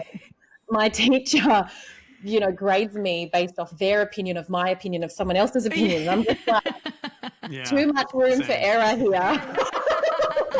Too much room for error, so that was the most I knew about numbers, and then my teacher very, very, very synchronistically showed up in my world, and she had been practicing numerology for 30 plus years, but kind of behind the scenes, wasn't fully back then. Numerology was still 30, well, now it'd be 40, close to 40 years ago. It was just nobody was giving it any time of day. Even astrology was still too woo-woo at that point. So she was very behind the scenes with it. And she learnt from a gentleman who learnt from his grandfather, who learnt from his grandfather. Oh, amazing. And so on and so forth. So it's this really passed down knowledge. And we'd be going through this teaching, this learning experience that I really don't like doing things unless I know why I'm doing them. I'll switch to the end of the book and be okay, that's where we're going. Okay, good. But I was doing this out of it was just I'm following this, obviously I'm supposed to, so I'm just following and not knowing why. And I kept having this experience through these sessions with her. I'd say out loud, not meaning to, that's right. Oh yeah. Oh, I remember. And I didn't remember. I don't know. I was what do you mean? It became that happened so regularly. And then by the end of that whole learning experience, it was kind of testing me a little bit. And it was really weird. I just learned this brand new language, and all of a sudden I was basically fluent in it. I was saying things that she was learning from, and I didn't know where that came from. And I kind of was it's a past life thing, maybe that's what it is. Not really knowing that much about past lives at that point. And I had a couple of readings from different psychics, one of them Rachel Vaughan, one of them Jeanette Archer, and they both picked up on my soul being present in the birthplace of numerology. Oh, wow. Which is kind of freaky. And, Jeanette especially, what she said to me is that she's very firm in believing that my soul was part of the original creation of numerology. And I'm still a little bit, I'm no, I'll wait for a tablet, to show up. Just go digging in the back. But the thing that resonated with me so much that I was in tears when she said this was that, Earth, she said, Earth is actually the third planet that you've brought numerology to. And I was has that got anything to do with the 303 life path? Anyway, keep going. Very interesting. She said that, you had such beautiful intentions with this modality. However, a few thousand years after you brought it here, the Satanists came. They stumbled upon it and, this seems like a really powerful modality. Let's keep that to ourselves and actually use it to invert and manipulate and suppress and all of the things. And when she said this to me, I just started bawling my eyes out, because it was there has been a rage inside of my body that I've never been able to place, ever been able to play. Where in the world would I place this rage? And she said, so part of the reason why you've incarnated back is literally because you're pissed off that they've done this, and you want to not only want to take the numbers back, but restore them and then give them back, place them back in the hands of the people, which is where it belongs in the first place. And that's why I believe numerology and numbers are so simple, is because if it's for the empowerment of sovereignty for the individual, then it has to be simple enough that any individual can grasp it, and I love the simplicity of it. So I don't know why I shared that or where I was going with it, but that makes so much sense for you too, because even just that story, it's it makes perfect sense that as a soul you would choose on some level to come in, experience what you've experienced, not only to take back numerology, but also be well, fuck you guys, to the Satanists. You wanted to do this to me, and I'm you've come back with a vengeance. I love it. We could write a movie about that. We need to make a movie about your soul incarnations, Georgina. I love it. Oh my gosh, yes. But it does also speak to why I would have experienced some of the satanic experiences that I've experienced, because, that's pretty threatening. When you build a reality around inverting the numbers, and you think about how much our world relies, like we would not be able to operate without the use of numbers. It's every facet of, it's like train schedules, it's like TV program schedules, it is like bank accounts, it's building sites, it's hairdressing, it is in every facet of every part of our reality. You know, it's like reps at the freaking gym. It is everything. Like the Olympics wouldn't exist without numbers. Like it is every facet of our reality. And to harness, and like most people go through school and be like, mathematics in school is so effed up, it's so ridiculously complicated and convoluted and insane. Like our brains at that age is not even fully developed, let alone like we're trying to force children to comprehend and learn something that our developmental brains are not, they don't have the capacity to learn this yet. So of course trauma is going to happen. No one then goes in life going to look at their own numbers. This is why numerology is so behind in terms of the modalities, and it's only now starting to, you know, really catch up. But most people are like, numbers, ooh, you know, like that's wild to me. And it's such a potent and powerful modality that exists in everything, and they use it. And it's like, you want to understand the playbook, understand the freaking numbers, and then just, what does that number represent? Just invert it. There you go. You know, this is how I knew Trump was going to win last year, because of the energy that he was specifically under. You know, 2025 is a 9 year. They're going to we have literally war breaking out in the world. Like everything is coming up to the surface. Like the whole intention of the 9 energy, when we cycle through the 1 to 9, which we do every 9 years, the 9 it's like a big floodlight that is only going to light up what is unhealed, what is undealt with, so that we can transmute it, ready for that 1 energy, the new beginning. But the inversion of that is to keep us traumatized. So they're going to throw everything at us to keep us traumatized, so that we remain programmable, essentially. And it's all an energy harvest, et cetera, et cetera. So it's like, you can really understand the playbook by simply understanding the numbers.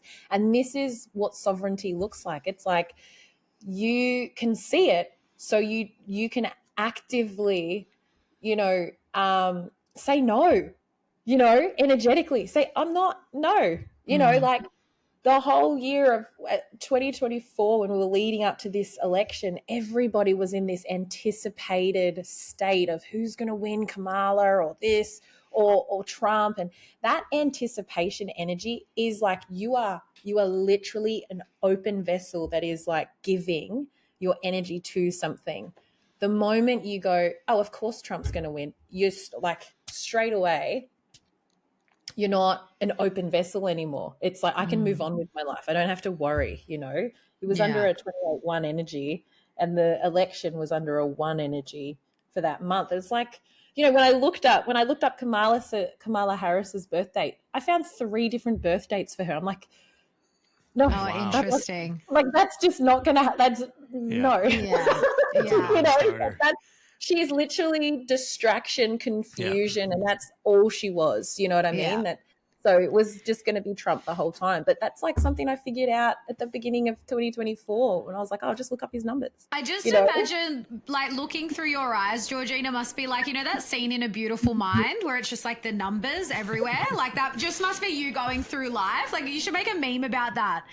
Point of view, Georgina's reality, and it's just like numbers everywhere, like because they're everywhere. And I'd be like you. I'm a little, like I said, I'm a little bit like that with human design. I want to know everyone's charts and like really, but like with the numbers, it literally is everywhere. And I actually wanted to ask. I'm glad you brought up like the 2025 energy, because I know that we're collectively. So I just wanted to clarify. So the year that we're in, is that more like a collective, like the number represents more of the collective energy, but then we have our personal year numbers, because Isaac and I, the first part of our birth dates, when you take the year away, adds up to the same.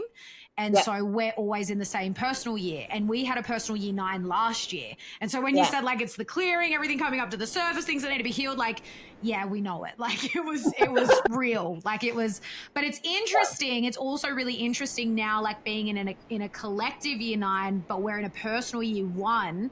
So would you say that your personal year is more specific to you and what you're experiencing in your life, but then you've also kind of got this collective energy that's like overarching and also influencing to some degree? Yeah, 100%. Absolutely. It's a really good way to put it. So you're both specifically under a 19-1 this year. 191. Oh, yep. Yeah. All So right. that having that 9 energy is still kind of intense with the universal 9 energy. So What's makes the so much 19? sense. What is that? I'm just seeing 1911s and 911s a lot.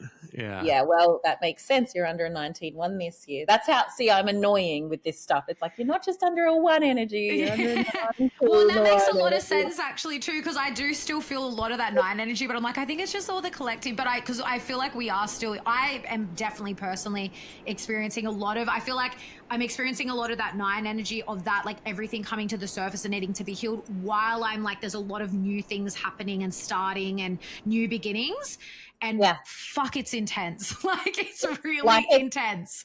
Yeah, it's super intense. And like oh my gosh, I spent a lot of like last year, early this year, and still now, like warning people, like not wanting to fearmonger, but like, guys, it's a 9 energy, like invest in your healing this year. It's going to be like really freaking intense. And the opportunities for healing, AKA the triggers, are going to be like low hanging fruit for you, just being like bumping into them left, right, and center.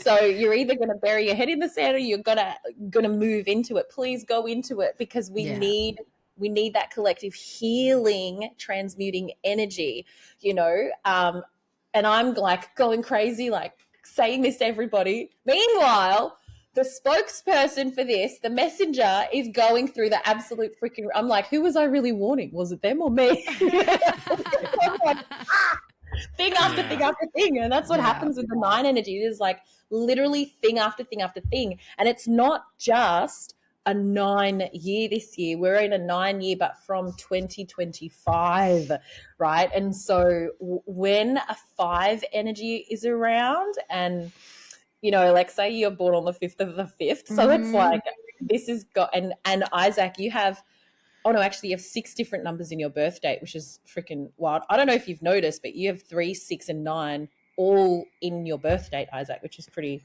cool. But you have 6 different numbers. That's a lot of different numbers in your birth date. That's a lot. Considering the most amount of numbers you can have in a birth date is 7, right? And we only have 9 numbers. So it's like the amount of people don't look at this. This is the thing. Numbers are so freaking simple. The amount of numbers you have are like the gears you have in your gearbox of the make and the model of the vehicle that your soul's here to drive around. So the more gears you have, the faster you can go, the more places you can be. You're like here, there, and bloody everywhere, and you're busy, and you can have capacity to hold a lot of things. It's like one number is one channel. One channel is like Netflix that has thousands of different shows and movies on. You have 6 of them, so that's so interesting, because again, that's like totally, I can go in all different directions. I can feel that, where I'm like, it totally aligns with your man gen energy as well. Yeah, it's very I've much reinvented myself so many times to where it's not even reinventing. I'm just like, what is it? I was bass player, rock star as a teen, and then BMX rider, like tough military guy, father, like oil field business owner, builder, very remodeler, multifaceted, gardener, he's handy to have around. He's really handy to have around. So just all these different directions that I feel pretty competent in. So, and how's that? Like, that's so perfect, because that perfectly feeds into the 3, 4, 7. The 7s are so multifaceted. So like their intelligence base is so like expansive, and having 6 different numbers, the 6 energy comes through. So it's like through all of these different physical incarnations, right? Like literally you have gained so much knowledge and awareness, like hands-on practical knowledge and awareness of so many different things, whilst also you're not just doing those things actively in the physical world, but you're also, your mind is being taken up elsewhere. So you're like physically over here doing this, but your mind is like researching into like the cosmos of the Yeah. so it's like Literally. And what's super cool about you, Alexa, is that I know I only have 3 numbers. I'm a double 1, double 5, double 9. I'm dying to hear what this means for me. So that is like, it's really cool because meanwhile you have 3 different numbers. So then your energy is much more focused, right? So it's like, so for example, in most cases, I'll say most cases, it's different though. For example, Isaac could be listening to a podcast, cleaning, he could be cooking dinner, having a conversation with someone, researching something in the background, and then remembering, oh yeah, that's right, I forgot this over here, right? And like, so there's a level of, I call it like external chaos, internal stillness, you know, so he will thrive in like hustle and bustle culture environment that will give him focus, versus you're kind of the opposite in a way. It's like, I like things to kind of be still and tidy and things to be in their place, you know, so that then I can focus in a way. So at the same time though, you've got a 3 and a 5 combination, and when 3s and 5s are together, these are the ones that get heavily diagnosed with ADHD and Right.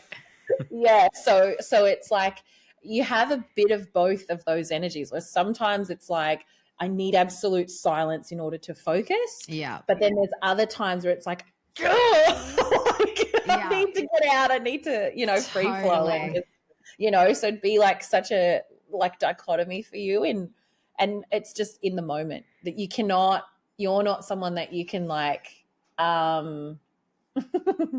predict or schedule like when you're going to be in the still silent phase, or when you need space and movement and like that's so true. And it's funny, that's why I almost like I do like routine, but it's hard for me to schedule, because then I do like sometimes I'm like, I've got this whole day plan, but I don't feel like doing that today. Like I don't, you know what I mean? And I can't, or sometimes I need to sit and focus on something, but I just can't focus on. I like need to go out for a walk, or I need to like be more active, or I feel like being more social. And then sometimes it's the opposite, where I'm like, I've got social stuff and I'm like, I don't feel like socializing, I just want to be at home, and I just want to be like, really like focusing in on something. That's 100%. Yes, absolutely. And that's like very much the 5 energy, yes, they're the seeker of freedom.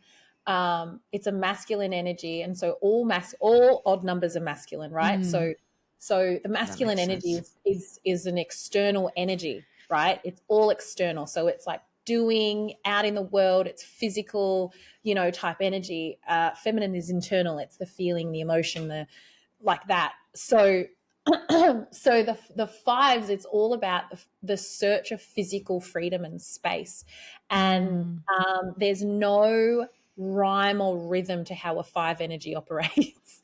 Like there's no predictability to it. Like a lot of 5s, the places that they are the most heavily celebrated is in sports. So players that wear the number 5 or combinations that add up to 5. So like, for example, the number 23, that's Michael Jordan, that's Shane Warne, you know, that's David Beckham, all heavily celebrated and known all over the world as like the best of the best, right? And all of them, if you look at the way that they play, they don't just play one position, you know, they're all over the court. They're all over the field. They're good at shooting hoops, but they're also good at defending. They're also good in the middle with the tap out or whatever the heck. I don't know the lingo.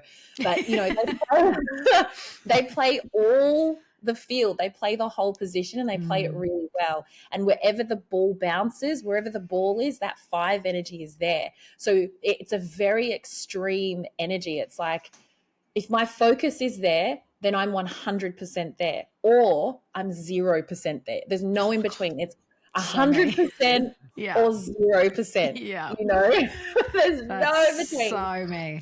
Yeah, she is really like excellent at at the things that she does, and it's impressive. Good job.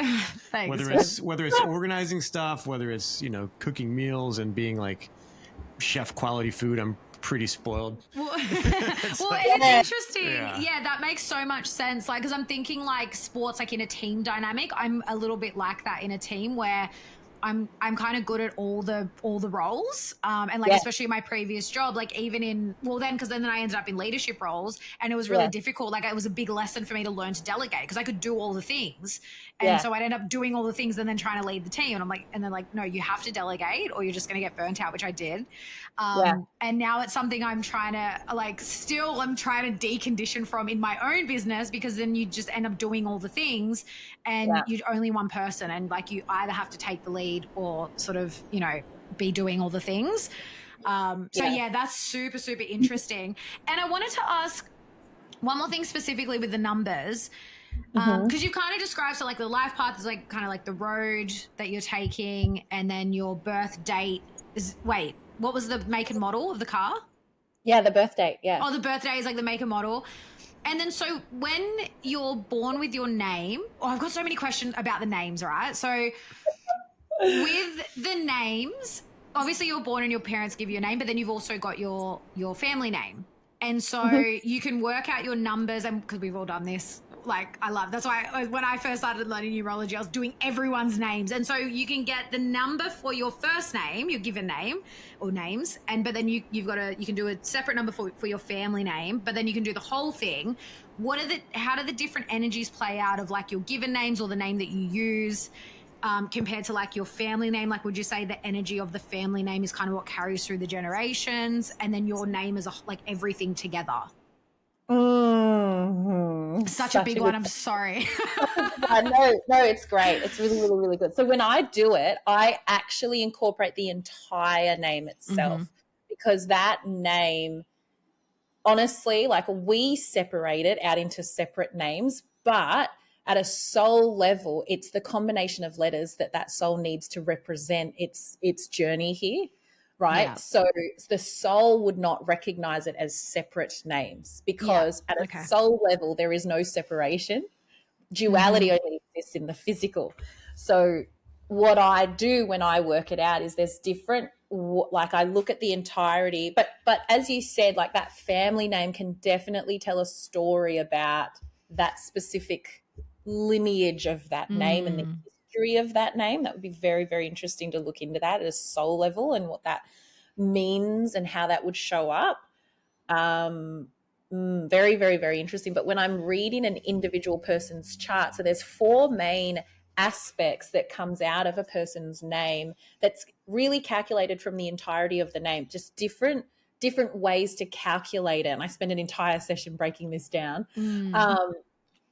So the different aspects are the soul's urge, the soul's persona, the soul's expression, and the soul's destiny, right? So everything to do with a person's name is always speaking to who they are as a soul. Everything to do with the person's date of birth is speaking to who they are and what they're here to do and be in the physical, right?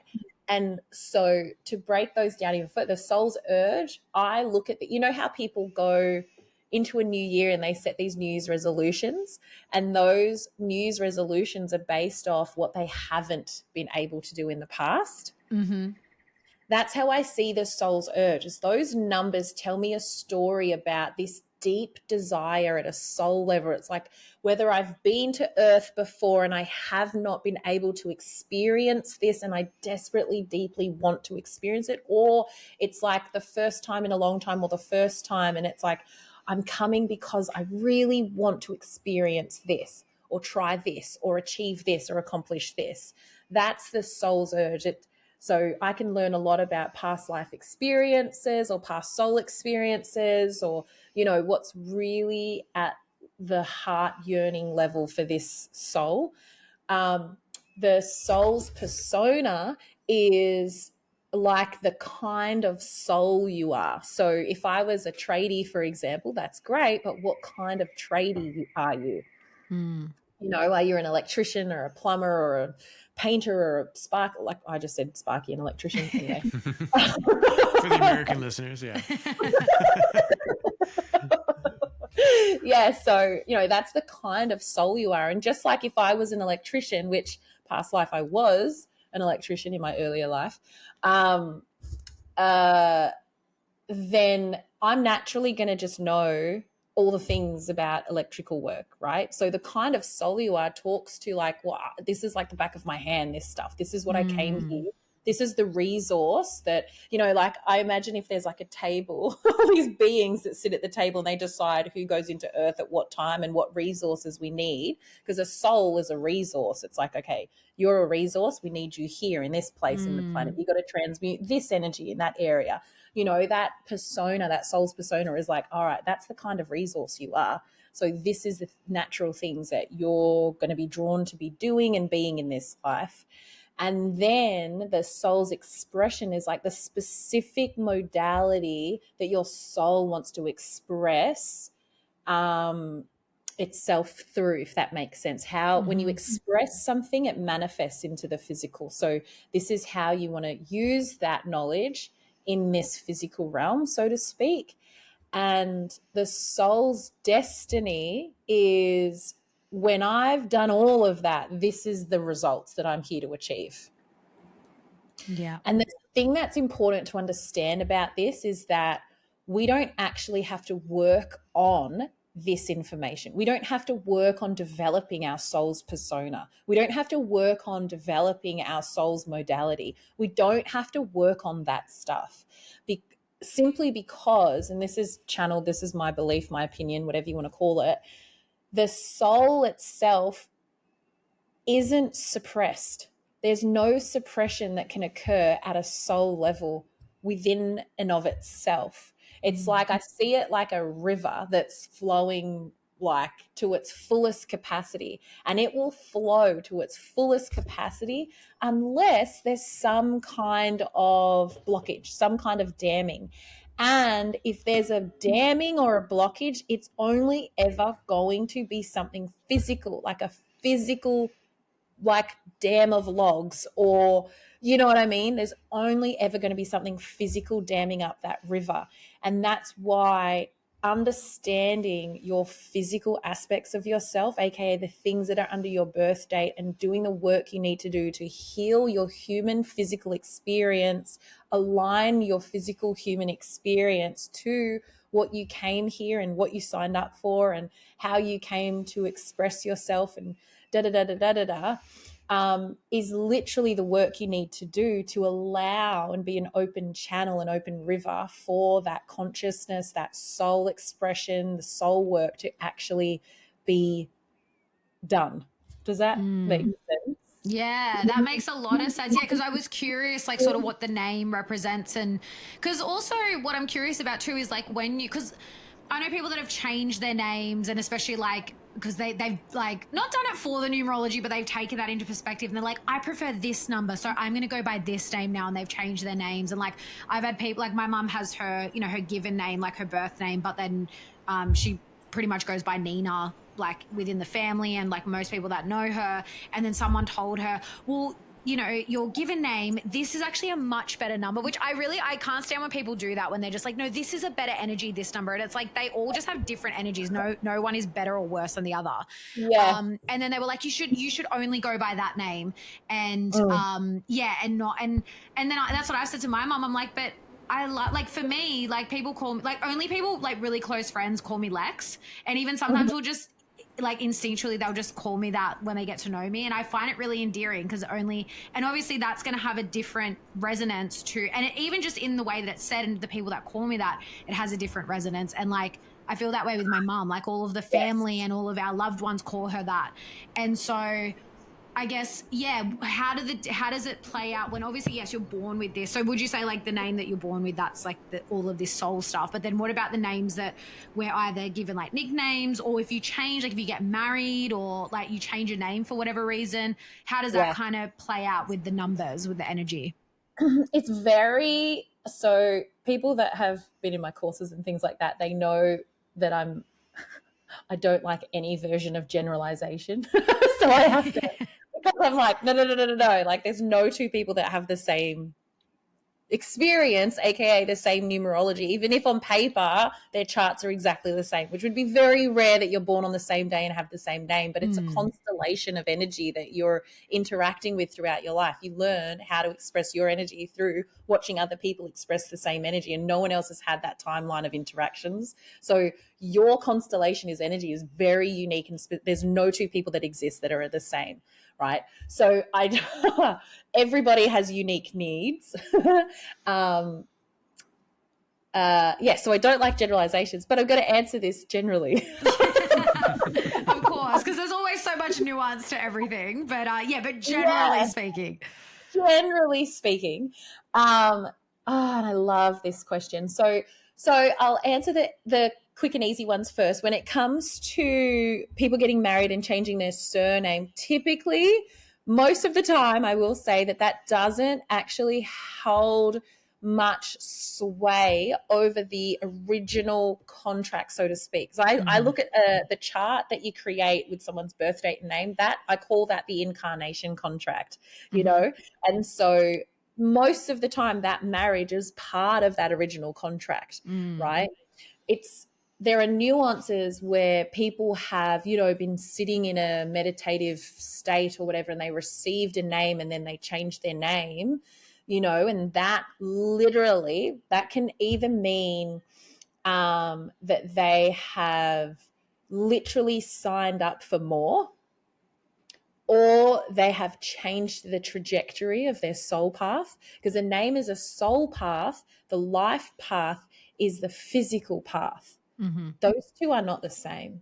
A lot of people don't realize that. Your soul can be pulled in a certain direction, your physical pulled in another, right? So a lot of the time they'll match, of course, that makes sense, but they can, with trauma and stuff, have friction. Anyway, so people that change their name because of some spiritual reason partway through their lives, or et cetera, I've done readings for people where that's the case, and they've literally altered their original trajectory, where they have said, all right, I'm actually completing that contract, and I am now bringing on another one.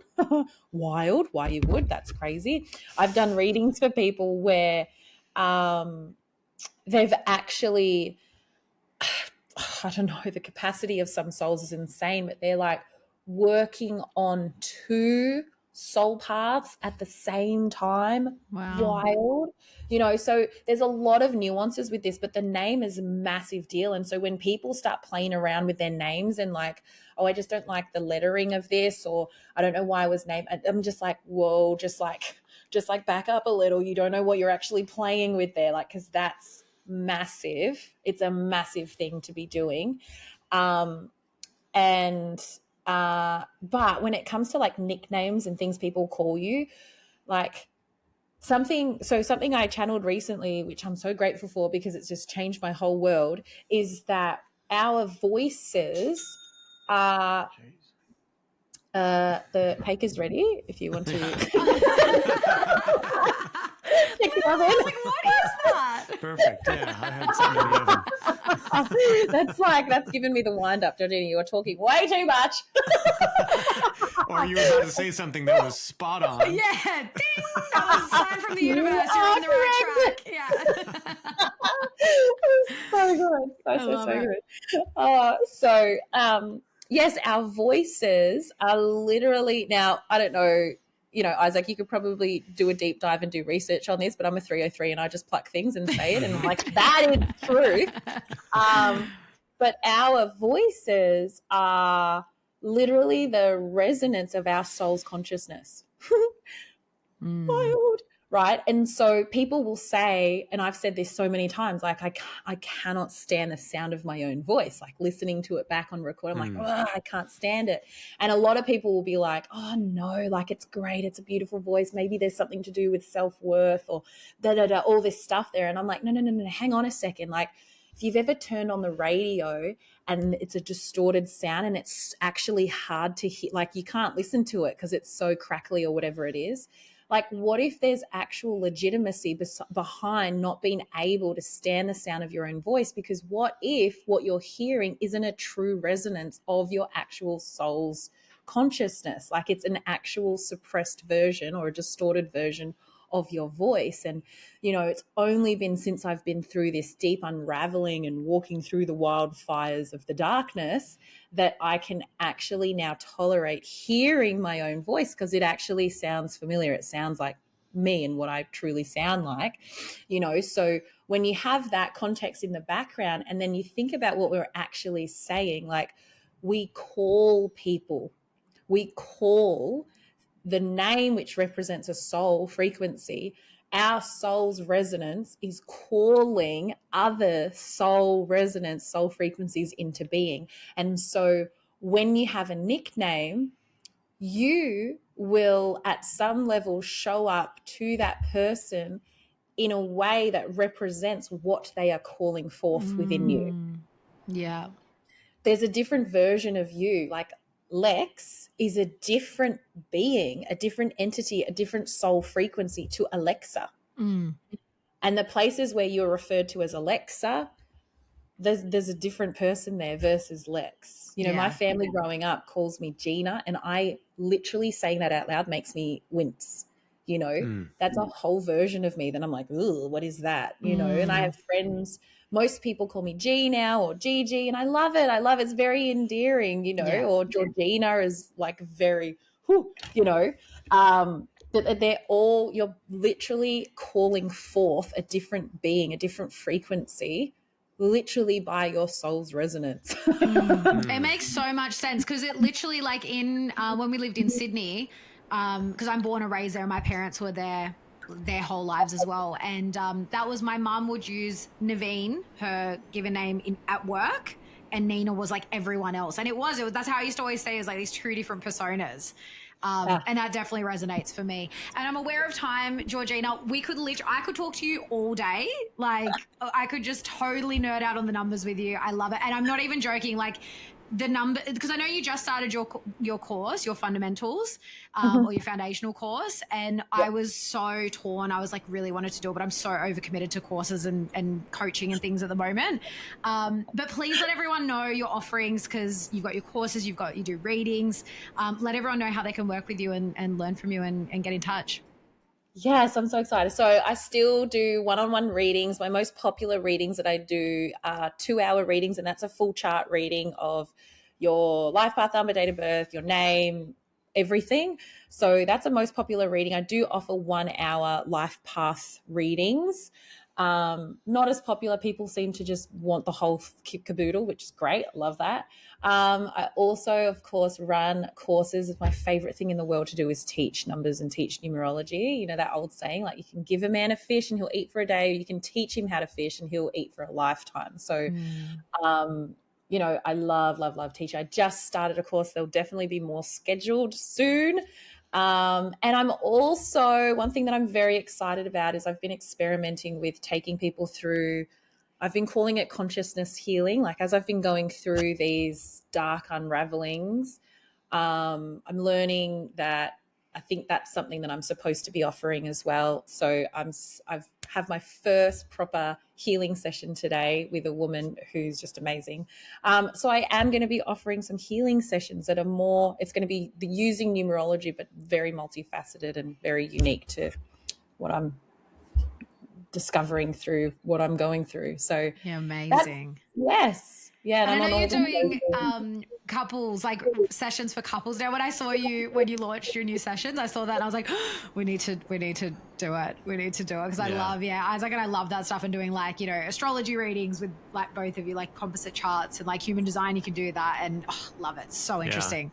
I think this is really amazing for people going forward. I don't know if you have teenagers or kids that go through your trainings as well, but I was just imagining, like, reimagining what life would be like if people had this tool as a kid growing up, and you have this power and this seeing, this ability to see through things and see and interpret and have this wisdom, this universal, you know, God powered wisdom from an early age in your reality. That would be amazing. So if you have kids, maybe try them do some homeschooling with them. And well, as you said that, I was like, we plan on homeschooling our kids when we have kids, and we're going to have, okay, today's lesson is with Georgina. We're learning numerology today. Like, just start them young. Yes, 100%.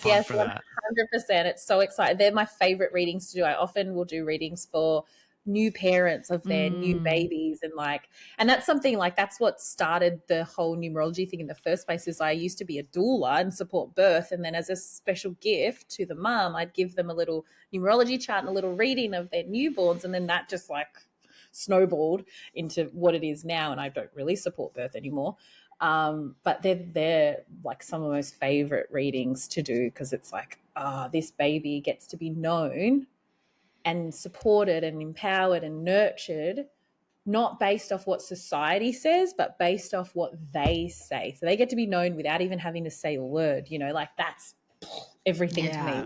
Everything. I love that. Oh, and honestly, Georgina, we'll have to get you on for another episode just to talk about birthing, because that's a whole other rabbit hole that we could spend probably another 2 hours talking about. 100%. Yeah, thank you so much for coming on. We'll have all your links in the show notes. Highly recommend, get a reading, look at the courses she's got, follow her on Instagram. I love your Instagram videos. You're just always such a crack up. You just show up so authentic. You just show up as you all the time. And love it. Love your work. Thank you so much for coming on, and we'll definitely chat to you again soon. Amazing. Thank you so much for having me. It's been the best fun. Healing modalities, mindsets, and methods that reconnect us to nature and our natural state of being. If something resonated, share this episode and see the show notes for our guest links, as well as all of our discount codes for our aligned affiliates and natural art form, where we handcraft a range of organic, natural remedies that help support your body's natural healing abilities and help support the show. If you're listening on Spotify or Apple Podcasts, please take a few seconds to leave us a rating and review. And if you're watching on Rumble or YouTube, hit the like button and drop us a comment, and be sure to subscribe to our channel for the latest updates. We're not here to conform. We're here to remember what's real. So step into your power, be curious, and be natural AF.